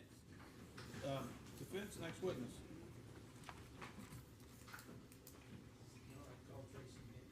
Okay, does she want to testify standing up or from the stand?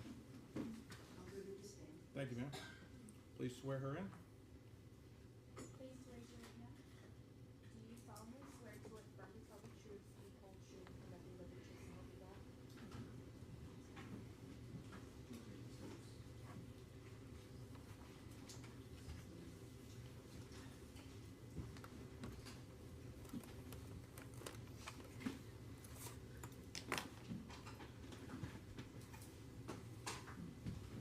Go ahead. Please, Your Honor. Yes. Thank you. State your name, please. Tracy Howard Nix. And Ms. Nix, obviously, you are the defendant in this case. You have two children, I do. okay, and their names? Kayla Suzanne Nix and Rebecca Ann Nix. Okay. Kayla is your firstborn child, She is. okay. When you were pregnant with her, was that a difficult pregnancy? It was difficult getting pregnant. It wasn't, the pregnancy itself was not difficult, but getting pregnant was very difficult. And how did her birth make you feel? How did what? How did her birth make you feel? I'm glad that you're sitting there, Kayla, because I want to speak directly to you. That's why I'm sitting here, facing you. Your dad and I didn't want to have children right up front. And, you know, you have this thought that when you want to have children, that it'll just happen.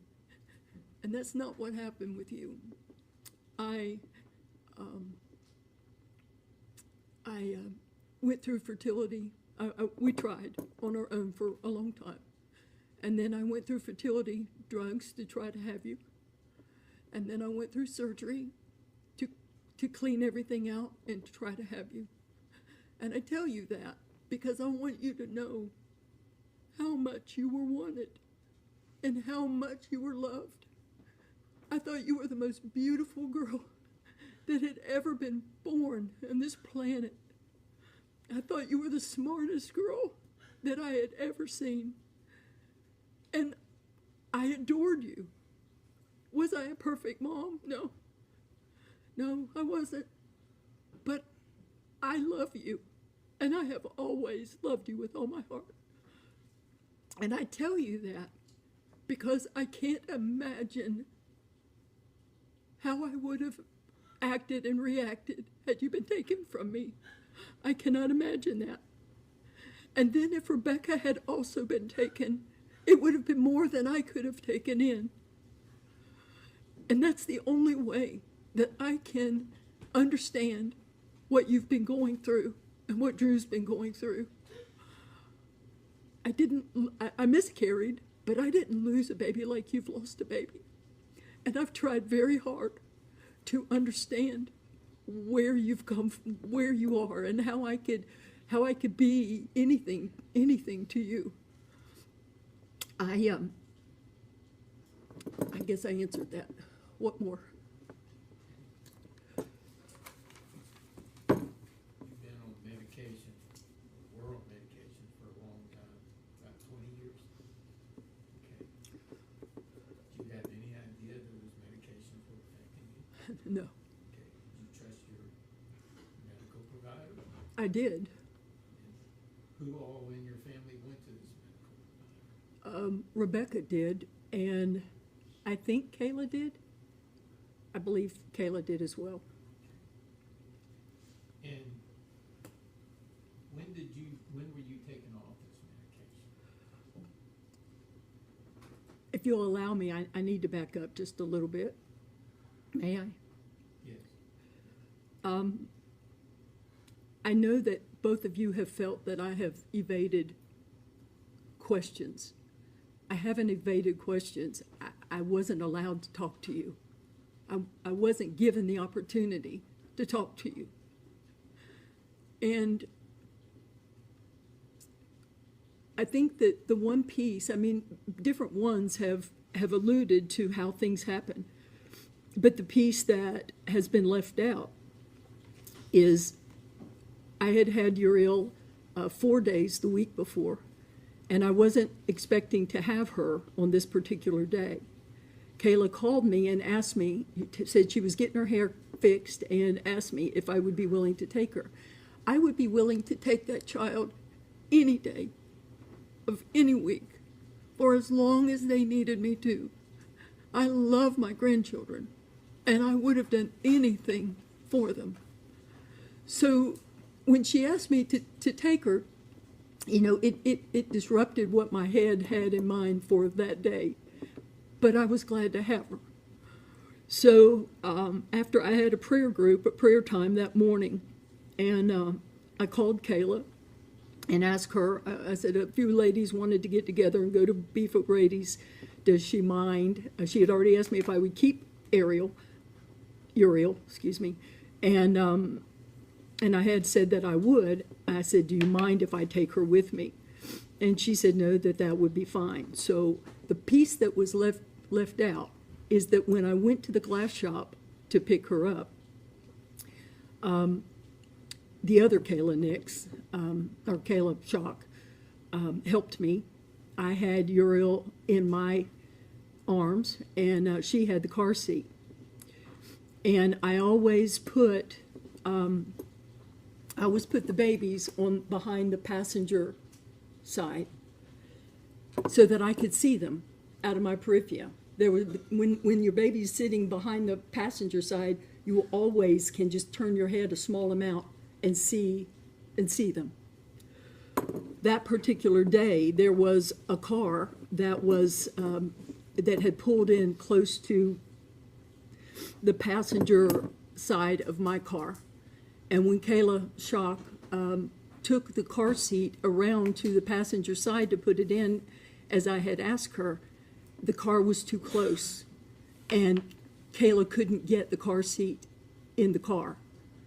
So she came back around and she put the car seat behind where I was sitting, behind the driver's seat. And we went on about our business. She was the talk of the town at Beef O'Grady's. We thoroughly enjoyed her. She was perfect. And when everything was over and I put her back in the car seat, I very succinctly and carefully had everything all packaged up, and I slid it on the floorboard under her car seat. And she was so sleepy, I think from just being on that whole time, that I gave her her bottle, and she immediately fell asleep. And I don't live far from Beef O'Grady's, but she was sound asleep within seconds of me backing up. So when I pulled in at the house, there were roofers. We were having our roof redone, and they had asked me to not pull into the garage because he didn't know if there'd be stray nails or whatever in the driveway or on the driveway.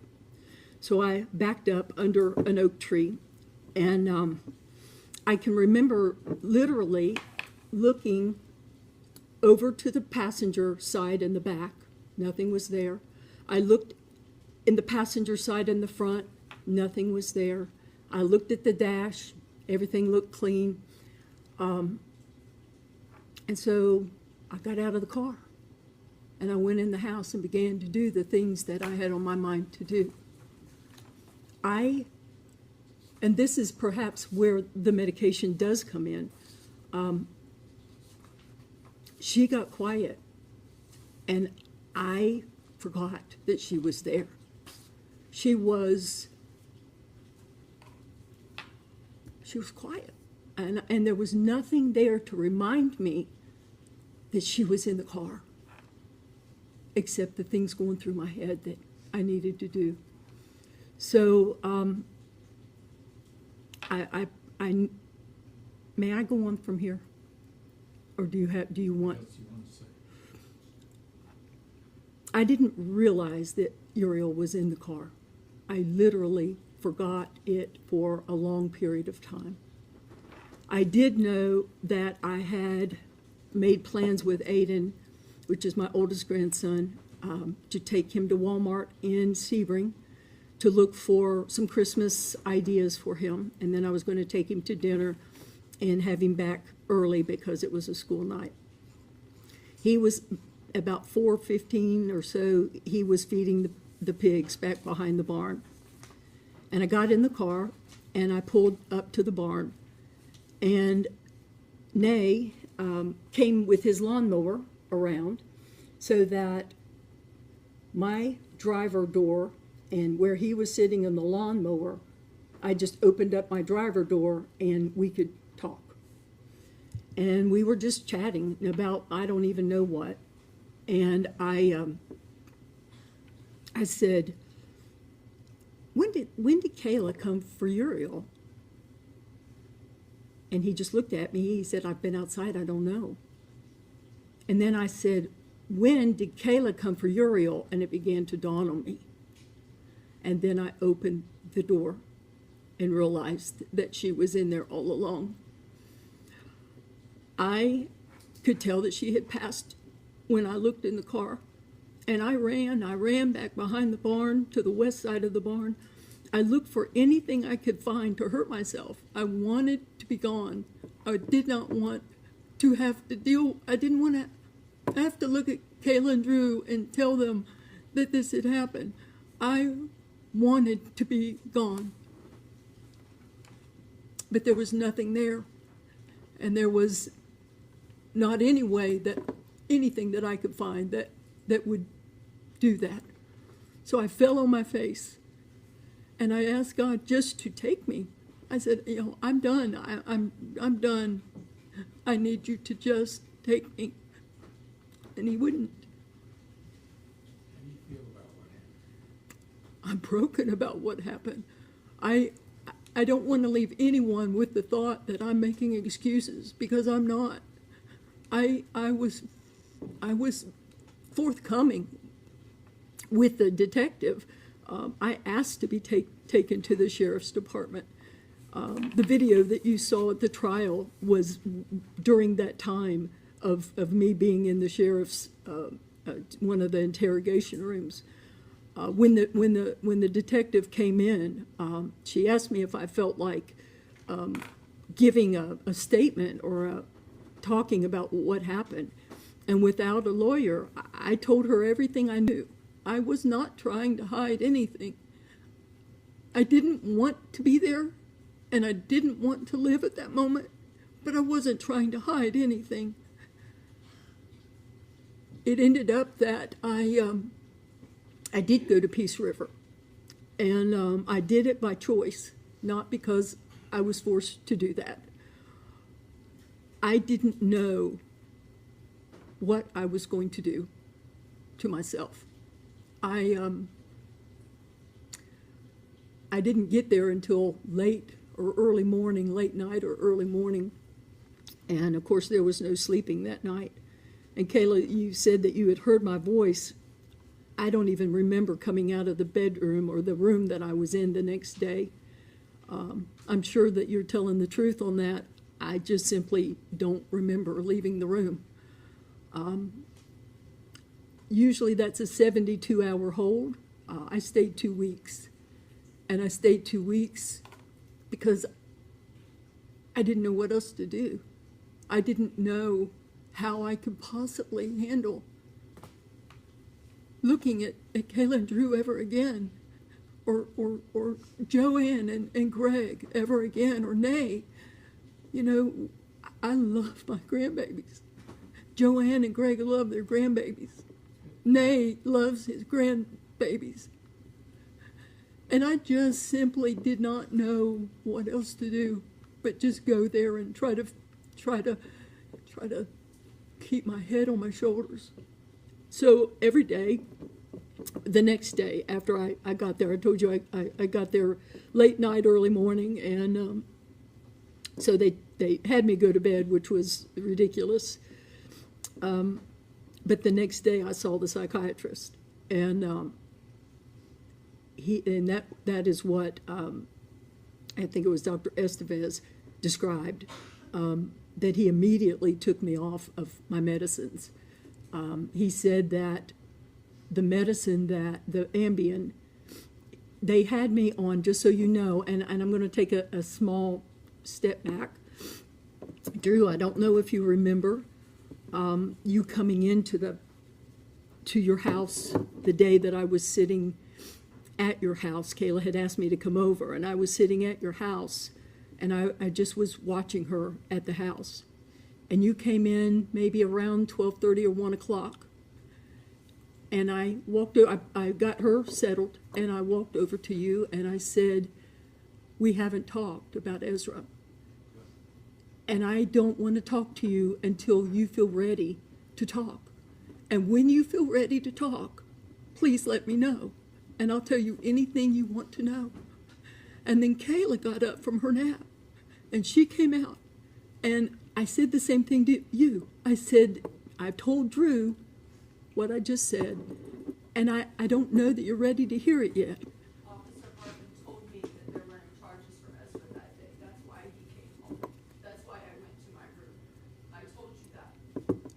You were taking a nap that day because you had asked me to come by and just sit with her that day. And when you came out, I said to you, I spoke to Drew, and I told him that whenever you guys were ready to talk about Ezra, that I would do that. And I never heard back from either of you. So I wasn't avoiding talking with you. I was waiting on you to tell me you were ready to talk. And that's why I understand. Okay. And I've kind of lost where I was. That was the last thing I said before I went off on that. Can they read it back to me so that I know what the last thing? This is a ECR, electronic recording. We don't have a live court report. Okay. You have to rely on what you discussed, or your lawyer can redirect you. All right. I really do forget where I was. Would you like to tell Kayla or Schock?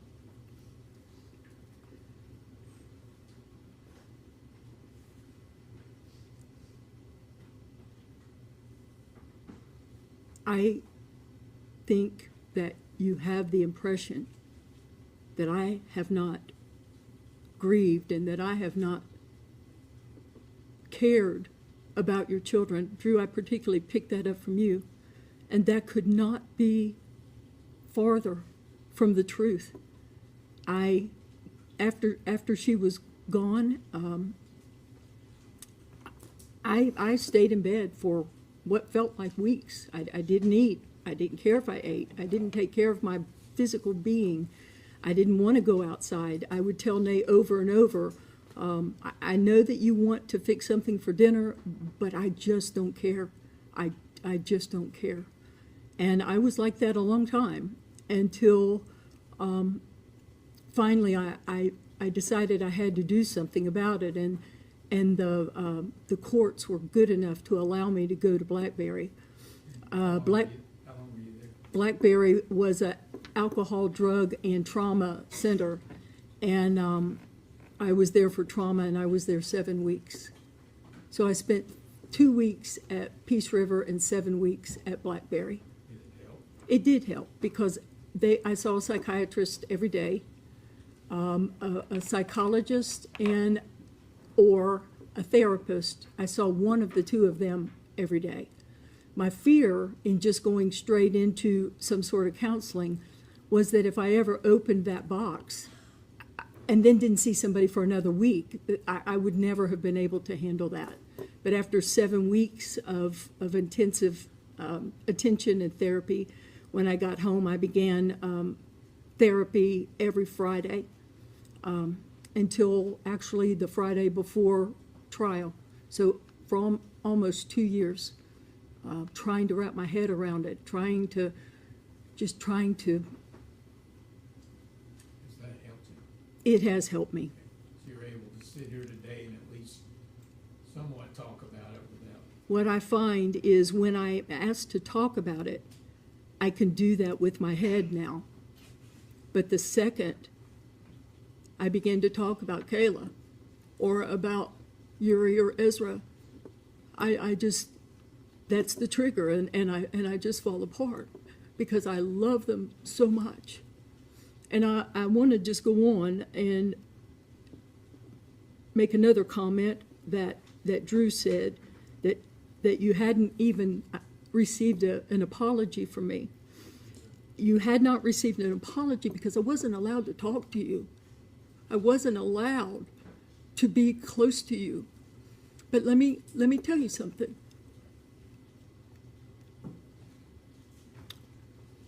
I would give anything, including my life, if Uriel or Ezra or both of them could be here. And I mean that. I would give my life if they could be here. But that is not how God wanted that to be. And I can't explain it beyond that. But that's not how God wanted it to be. So I've got to figure out how to live. You know, I've got to figure out how to not hurt myself. I woke up even just 2 weeks ago. This has been 2 years and 4 months ago, and 3 years and 5 months, 3 months ago for Ezra. But I woke up 2 weeks ago out of a dead sleep in the middle of the night. And the first thing, I sat up, and the first thing on my mind was, what can I do to hurt myself? What can I do to get out of this? What can I do? And I thought of all these different ways that I could hurt myself or die.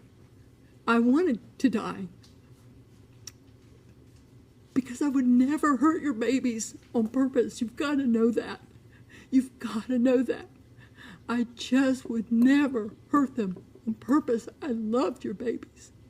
With all of my heart, I love your babies. So if I have to apologize, I mean, if I have the opportunity to say I'm sorry is so menial and insignificant. But maybe if I told you that I would literally lay my life down for them, maybe that would make the I'm sorry more meaningful. I would do that if it would bring them back. You've got to know that. And I am desperately, desperately sorry for the pain that you've endured, for the loss, Joanne and Greg, of your grandbabies, for Nay. You know, Nay has stepped up and he's done all the dirty work. He's done everything. And he's done it with grace and with strength. And he's not going to get to see his grandbabies either. I don't know what else to say. I could probably babble on, but the important thing is that you know that I wouldn't hurt your babies. I just wouldn't. I think I did leave a part out when we were talking about the car and Caleb Schock put the car seat back behind my seat. I think I did say that though. That And you couldn't see her. and I couldn't see them. Yes, I did say that. Okay.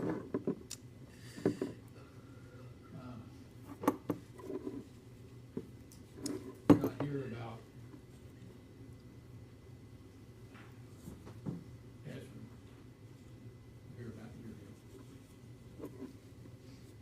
And you saw the court order indicating the finding was that you were asleep at the time Ezra passed and Nay had left.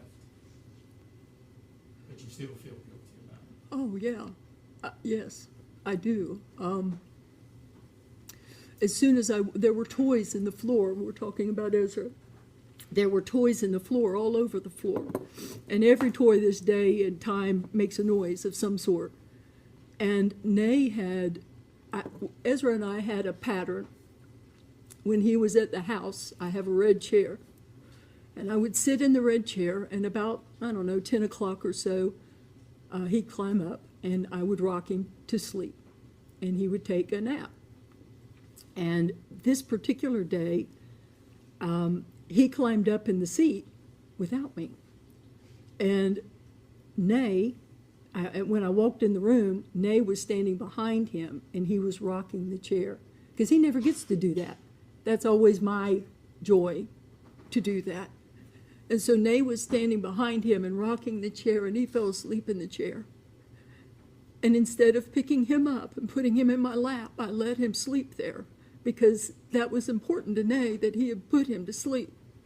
So I sat on the corner of the couch with only an end table in between us. We weren't 3 feet apart from one another. And I leaned my feet back. I laid the chair back, and I dozed off. I did. And he was asleep, and I was asleep. And Nay ended up leaving to go to Walmart. I woke up. I mean, I didn't go in a real deep sleep, but I don't know how Ezra made it through the living room without hitting a toy because there were so many. And so when I opened my eyes, he wasn't in the chair. So I sprinted literally around the house, and I got in the car, and I went down the driveway, and I turned to the left and went to the stop sign, and I turned to the right and went down a small distance, knowing that his little legs wouldn't take him that far.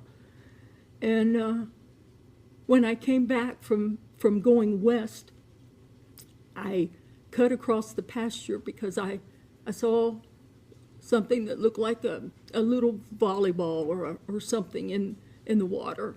And I just cut straight across the pasture.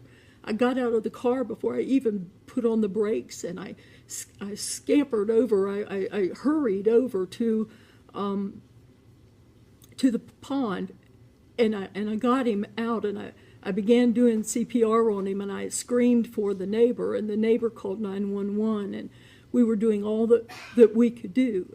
The only thing that we can figure is it was Christmas time, and we had white reindeer, and maybe he was enamored by the reindeer, and then the reindeer were probably 15 feet or so from the pond, and there were ducks in the pond, and that's the best that we can figure as to what brought him there. And you don't know how he got out? I don't know how he got out. Okay. And you weren't aware he could open the doors? I was not aware he could open the door. He had started walking a few, handful of weeks before that.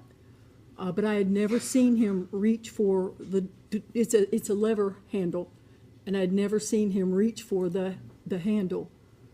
Yeah, I know we've discussed this at length in that prior hearing. Yes, we have. Okay. Anything else you'd like to say to the court, to the family?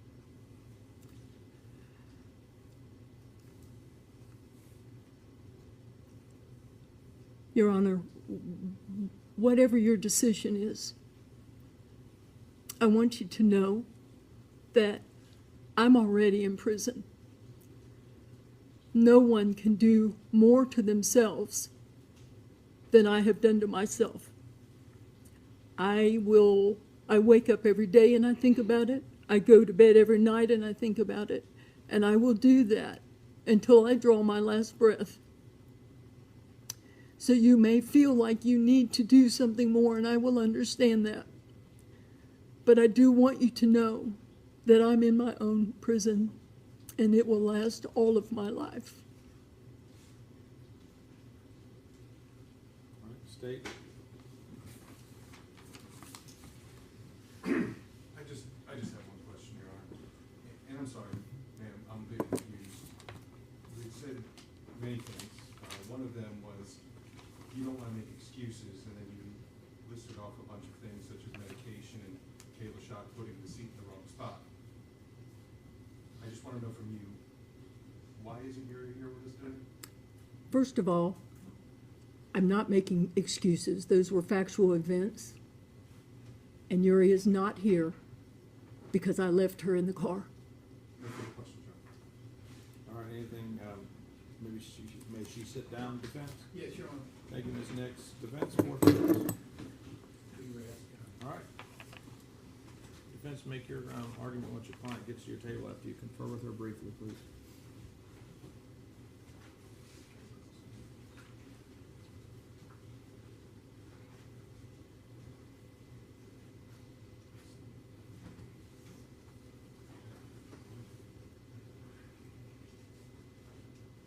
Your Honor, where would you like me?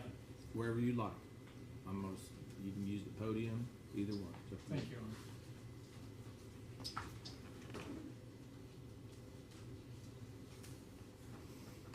I think everybody here has figured out there's no winners here. Everybody's involved in this case. Tracey, Nay, Drew, and Uriel Schock have suffered tremendous losses. Brings tears to the lawyers, brings tears to the people here. Uriel's family's gone through living hell, apparently for several years. I understand that these people love their child. Pretty obvious. It's a parent's worst nightmare, Judge. I don't know if Your Honor has kids, but if you do, I'm sure it would be your worst nightmare. Got 2 kids and 2 grandchildren, 1 and 3. I didn't want to get personal with the court. It's fine. It's well-known, documented knowledge. Yes. Was my worst nightmare. But my child was younger. His family also includes Nay and Tracey Nix. Whether you lose a child or whether you lose a grandchild, pain's horrible. It's horrible for everybody in this case. I don't know how they've handled it, Judge. I don't know how any of them have been able to handle it. I've seen anger and rage by the Schocks, not so much today, just the pain that they've suffered.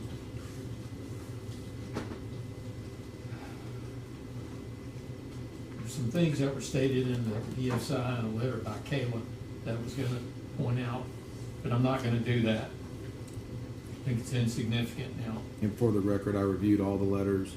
I've reviewed your motion for mitigation. I reviewed all the PSI documents well ahead of time.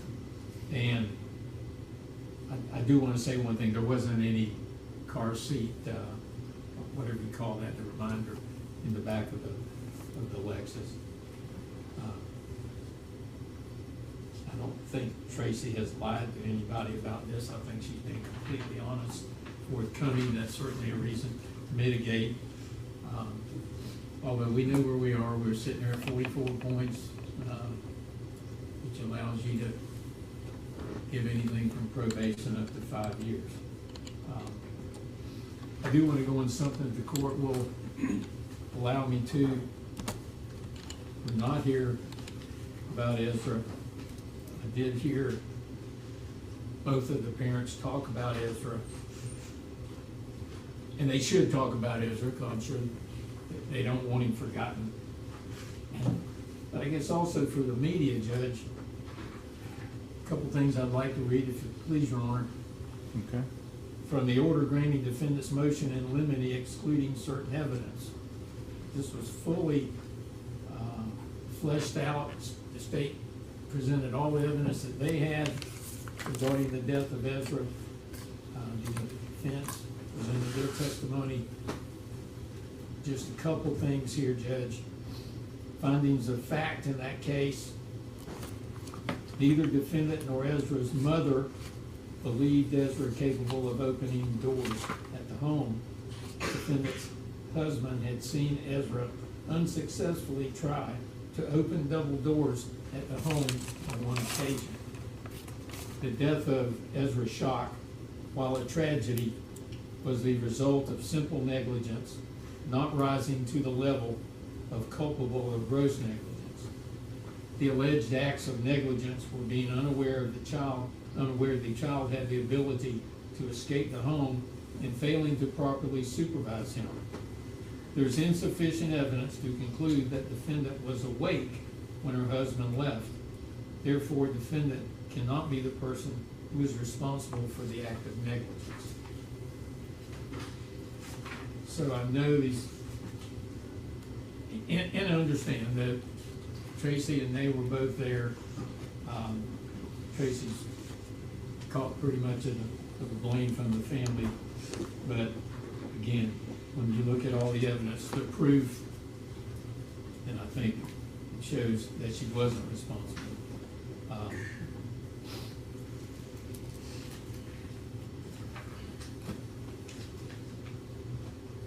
it please Your Honor, indulge me.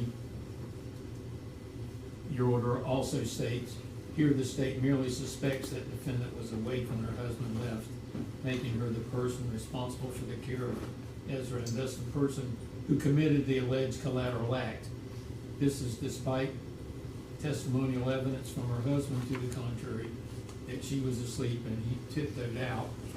This is consistent with video from Detective Ward's body-worn camera taken immediately after the incident, where defendant, who is still under the emotional influence of the incident, says she was asleep when her husband left. It states Exhibit 9.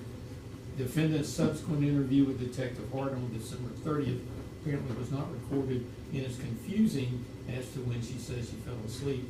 The confusion continues within the affidavit complaint filed by Detective Hart, which states Tracey said that Ezra had fallen asleep in a chair.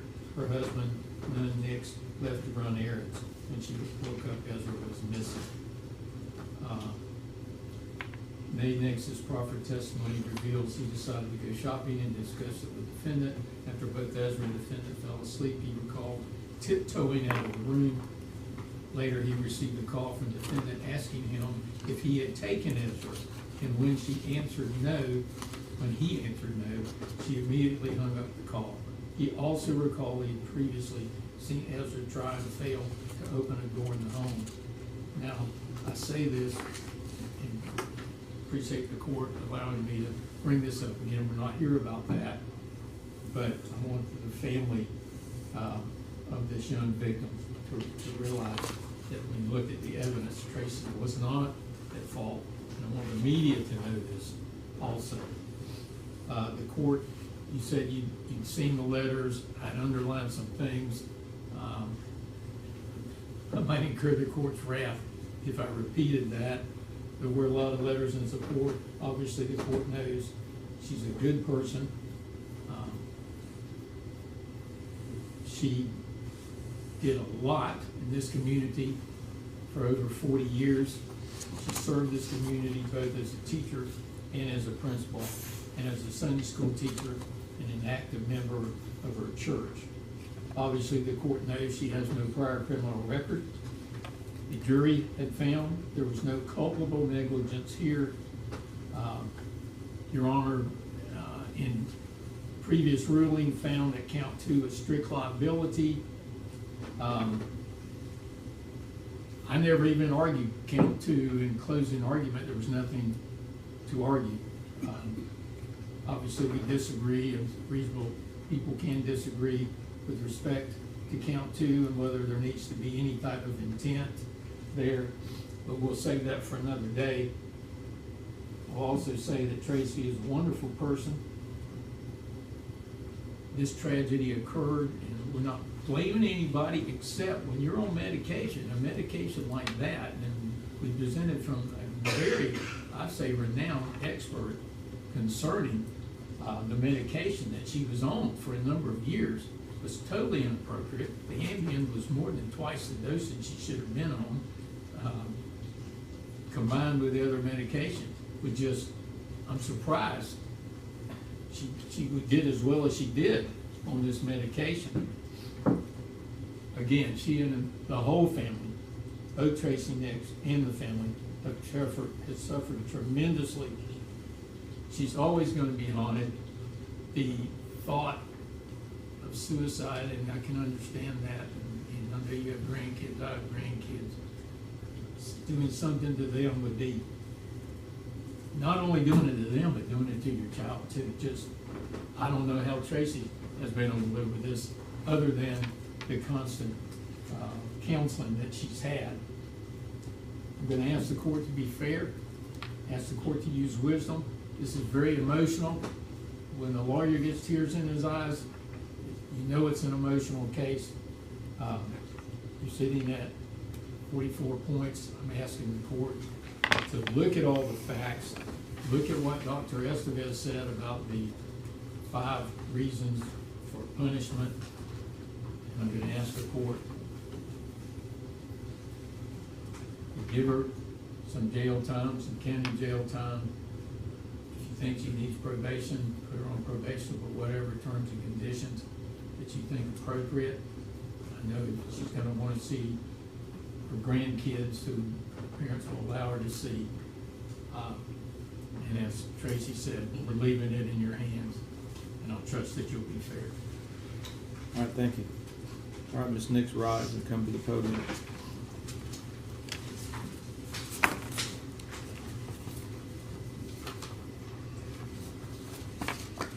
You can come over with your attorney here.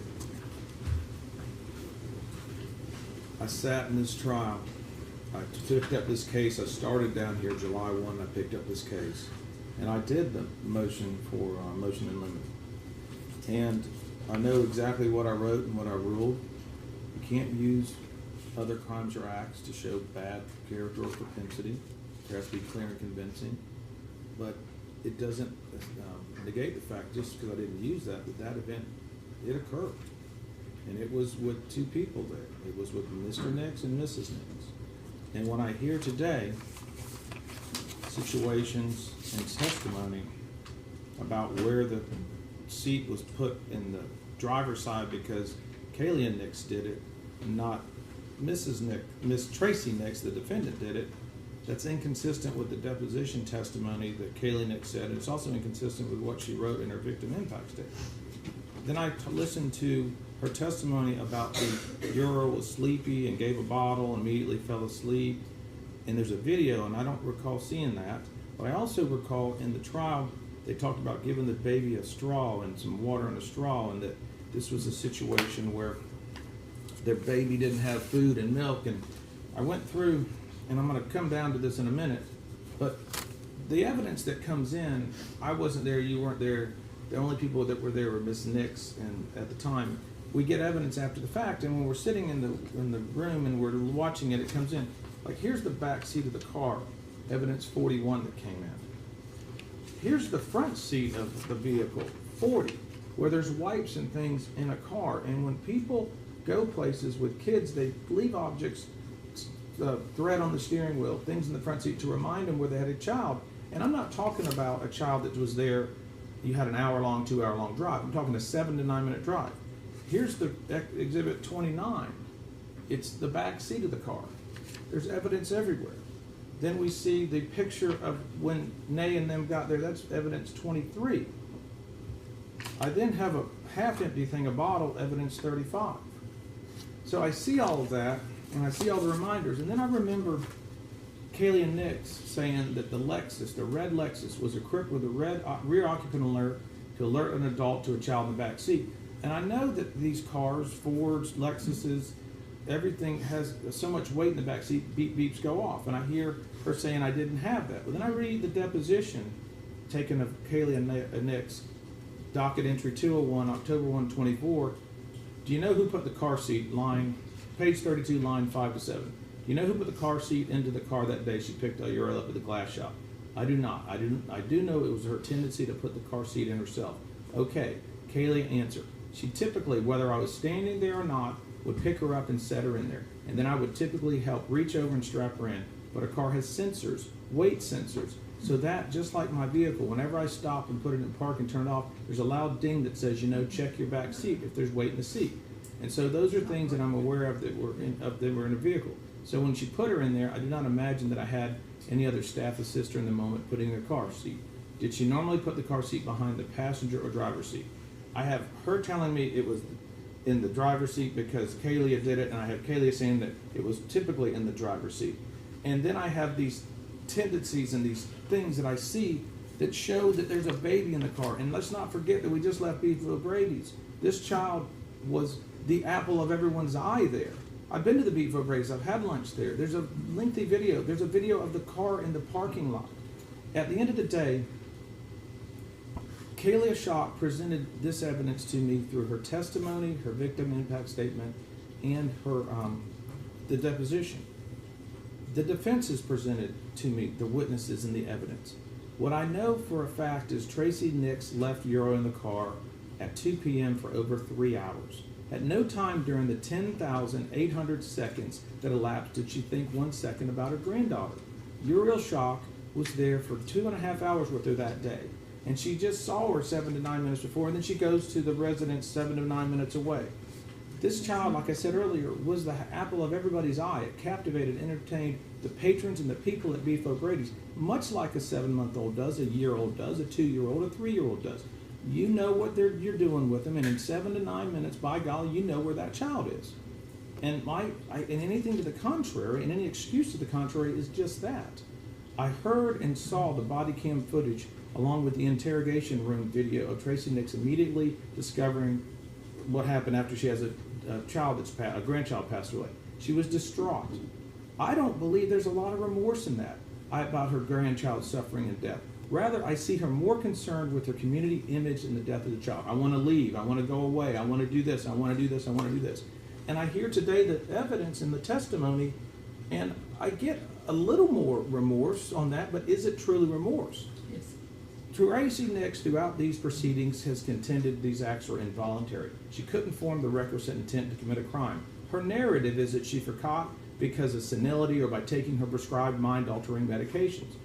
There's no credible evidence to the court that's persuaded this court to mitigate her sentence as the attorneys have requested. This defendant, like many other defendants facing prison sanctions before, is trying to avoid or lessen a prison sentence once arrested and after a jury finds them guilty. They justify what happened rather than accepting blame and truly evidencing remorse. I have practiced law for 30 years. I've sat on this bench for over 3.5 years. I've met my share of people in the Florida state prison system, the federal system, and I understand that they minimize their conduct and they also don't accept responsibility. And that's how it is. And there's a pile of them down at Hardee Correctional that'll tell you the same stories that I heard here today. The ultimate determination of when we do a case, and I excluded the evidence of the experts on the defense side. It's when you look at whether a defendant is competent to proceed, it's my determination in state court, in a trial court. Under the Dougherty v. State case, 149 Southern 3rd, 672 at 678, the trial court is not bound by the reports or opinion of experts. The defense in this case never afforded nor volunteered Tracey Nix to the state of Florida to have her evaluated by its own experts, so the state of Florida, the citizens of Florida, were denied the right to contest the evaluation and procedures and conclusions of the Tracey Nix retained, hired experts. They all say we're here for our time. They come in here, they get paid, they give their opinion. They give their opinion. If it's valid for the defense, they testify. If it's not valid for the defense, they don't testify. I heard this man's testimony. In a competency or an insanity case, the state has the right to contest the evaluation procedures and the conclusions of the court-appointed experts. Had she alleged incompetency or not guilty by reason of insanity, the state of Florida and all the citizens would have the state would have had the ability to hire its own experts to evaluate her mental and physical claims. The state was not afforded that here. And that's why we have a 35-year-old law that says you can't bring in diminished capacity. I ruled on that. I'm not going to revisit that ruling. The state, as a representative body for the citizens of Florida, has a right to a fair determination and meaningful opportunity to be heard to conduct its own review of Tracey Nix. All of her defense experts were hired for their time and to defend her. They had unbridled access to her so they could present their opinions to the court. What I noticed was there was no, what did the MRI findings say? I don't know. I wasn't given that. There are many tests that mental health experts can perform and routinely do perform on criminal defendants to determine if a criminal defendant is falsifying or exaggerating facts or symptoms. There's called malingering. There's no medical records nor testimony presented to this court that she suffers from Alzheimer's, dementia, or senility November 1 of 2022. None of the defense experts have testified they tested Tracey Nix for malingering or confabulation. They simply say, trust us, we are experts. The court declines to do that. In Florida, the term for imprisonment for a second-degree felony is up to 15 years in prison. First degree is up to 30 years. Life is up to a defendant's life. And in a capital case, I can sentence somebody to death if the aggravating factors exceed the mitigating factors. In this case, Tracey Nix has been found guilty of a third-degree felony, punishable by a maximum of 5 years in Florida State Prison. On January 15, 2025, a jury found the defendant guilty of one count of leaving a child in a motor vehicle in excess of 15 minutes causing great bodily harm, but in reality causing death, and not guilty of one count of aggravated manslaughter. I've already gone over what I talked about with the Rule 3.704D9 about the victim injury points. Her score sheet is 44 points. Under Florida law, the maximum sentence I can impose for Tracey Nix is 60 months or 5 years in Florida State Prison. For me, as a trial court, to impose a departure sentence, it's a two-step process under Banks v. State, 732 Southern 2nd, 1065, 1067. First, I must determine whether I can depart. That is, whether a legal basis exists for the departure sentence that has been established by a preponderance of the evidence. Two, even if a valid and supported legal ground exists to permit a departure sentence, the trial court must still determine whether it should depart and whether a departure sentence is the best sentencing option in a given case. Two facts the defense argued in their motion to mitigate. 9, that Tracey cooperated with the state of Florida to resolve the offenses she was charged with on November 1, 2022. The court finds that not to be the case here. Tracey Nix did not cooperate. There's no competent substantial evidence that the crime she was charged with was resolved as a result of her cooperation. To the contrary, she investigated it, she went to trial, she didn't enter a plea to count 2, and she didn't cooperate with law enforcement or the state prosecutor. The second ground they sought mitigation is 10, which is an unsophisticated, isolated incident.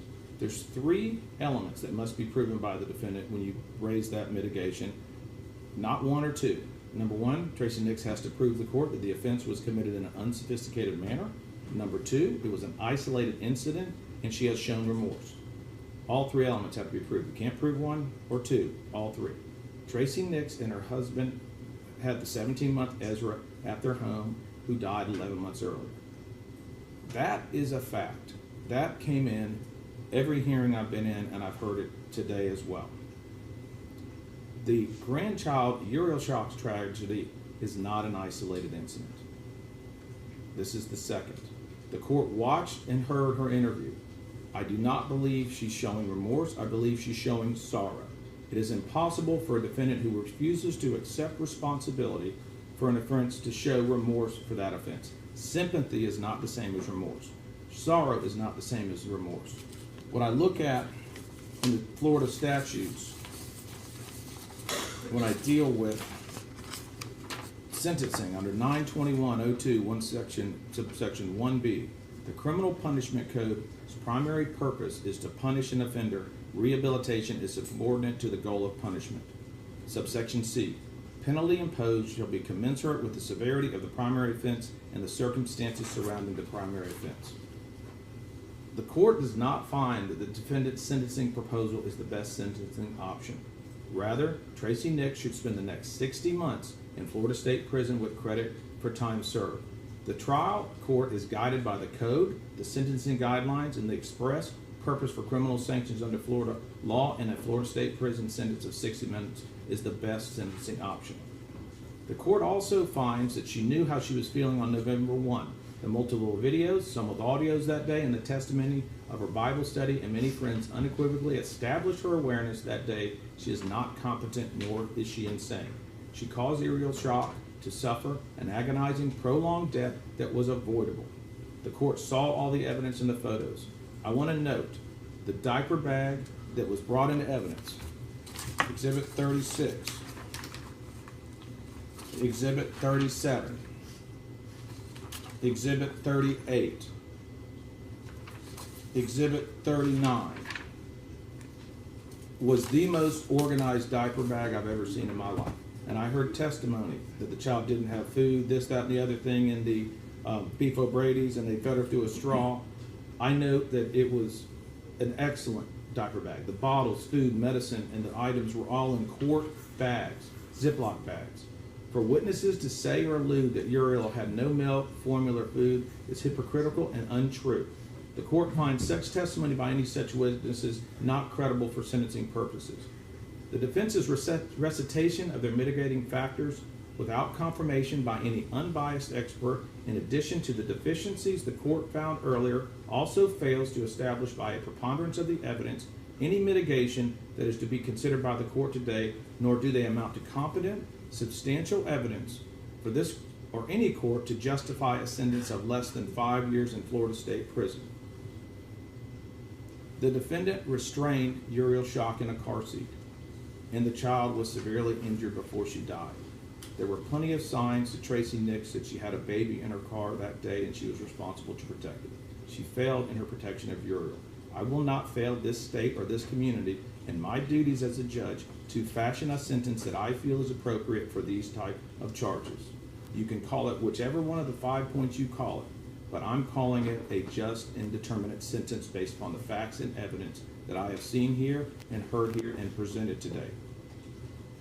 The court hereby sentences Tracey Nix to Florida State Prison for a term of 5 years of Florida or 60 months with credit for all time served. A $5,000 fine shall be reduced to a judgment lien. The cost of prosecution and restitution will be reserved for 60 days. Y'all can agree on it or we'll have another hearing. She will be remanded under the supervision of the Department of Correction until her term of prison ends. Now I'm going to speak to this community. I'm not from here. I'm from Winter Haven, Polk County. This community needs to move past this case and leave Kayla and Drew Schock alone. Let them and their 2 children live in peace. This family has lost 2 children, Ezra Schock and Uriel Schock. The tragedy of this case is undeniable. A baby's life is over way too soon and a family has been severely impacted in unimaginable ways. Whenever a child dies, this entire community suffers. This community needs to move forward and start the healing process. I have made a final and determination here. I'm not putting people on probation to be walking around this community to rehash an issue or something to come up. I have sentenced her to 5 years in Florida State Prison. I want this community to move forward. The legislature defined this felony crime. A fair and impartial jury found Tracey Nix guilty, and I, as a circuit judge for Hardee County, have sentenced her accordingly. Ms. Nix, you have 30 days to appeal the judgment and conviction of this court. If you cannot afford an attorney, one can be appointed for you without cost for appellate purposes. The state, do you have anything further I need to deal with? Your Honor, to head off an issue, we'll waive cost of prosecution, so we don't have to have the hearing. Okay. Do you want to reserve on restitution? If you don't, you can reserve it, and then you can either agree, disagree, or say, Judge, we're not having it, it'll go away on its own. Your Honor, we can reserve it, and it'll probably go away on its own. Okay. Mr. Fletcher, anything further we need to go over? One thing I have to say as her attorney, May Nix Day, and I think I don't know if she's still here, Alex Amanda Fletcher testified there wasn't any car. I understand. I understand. Because you said that, I thought you said there was. You're talking about the car seat? Obviously, we disagree about the remorse. I'm not gonna argue with that. We also have a motion for supersedious bond. You're absolutely correct. Once you file your notice of appeal, the supersedious bond statute will go into effect. You'll then have a hearing on your motion. But the first event that has to happen is the notice of appeal. Once that's happened, send it to my JA for your information. Ursula Nathy is my current JA. Next week, my new JA will be Julie Cochran. Her email address will be circulated on the website. It'll be J. Cochran. So file your notice of appeal. You can either reiterate the motion you've already done on supersedious bond or file a new one, and then I'll set a hearing time that's commensurate with both of y'all's calendars. Mr. Coleman and my JA will work with you on that, okay? And if you're not going to handle the appeal and you got a public defender, please get your paperwork in sooner rather than later. We have an attorney. Thank you. Court's adjourned. All right. And I'm adjudicating her guilty, okay? For the record.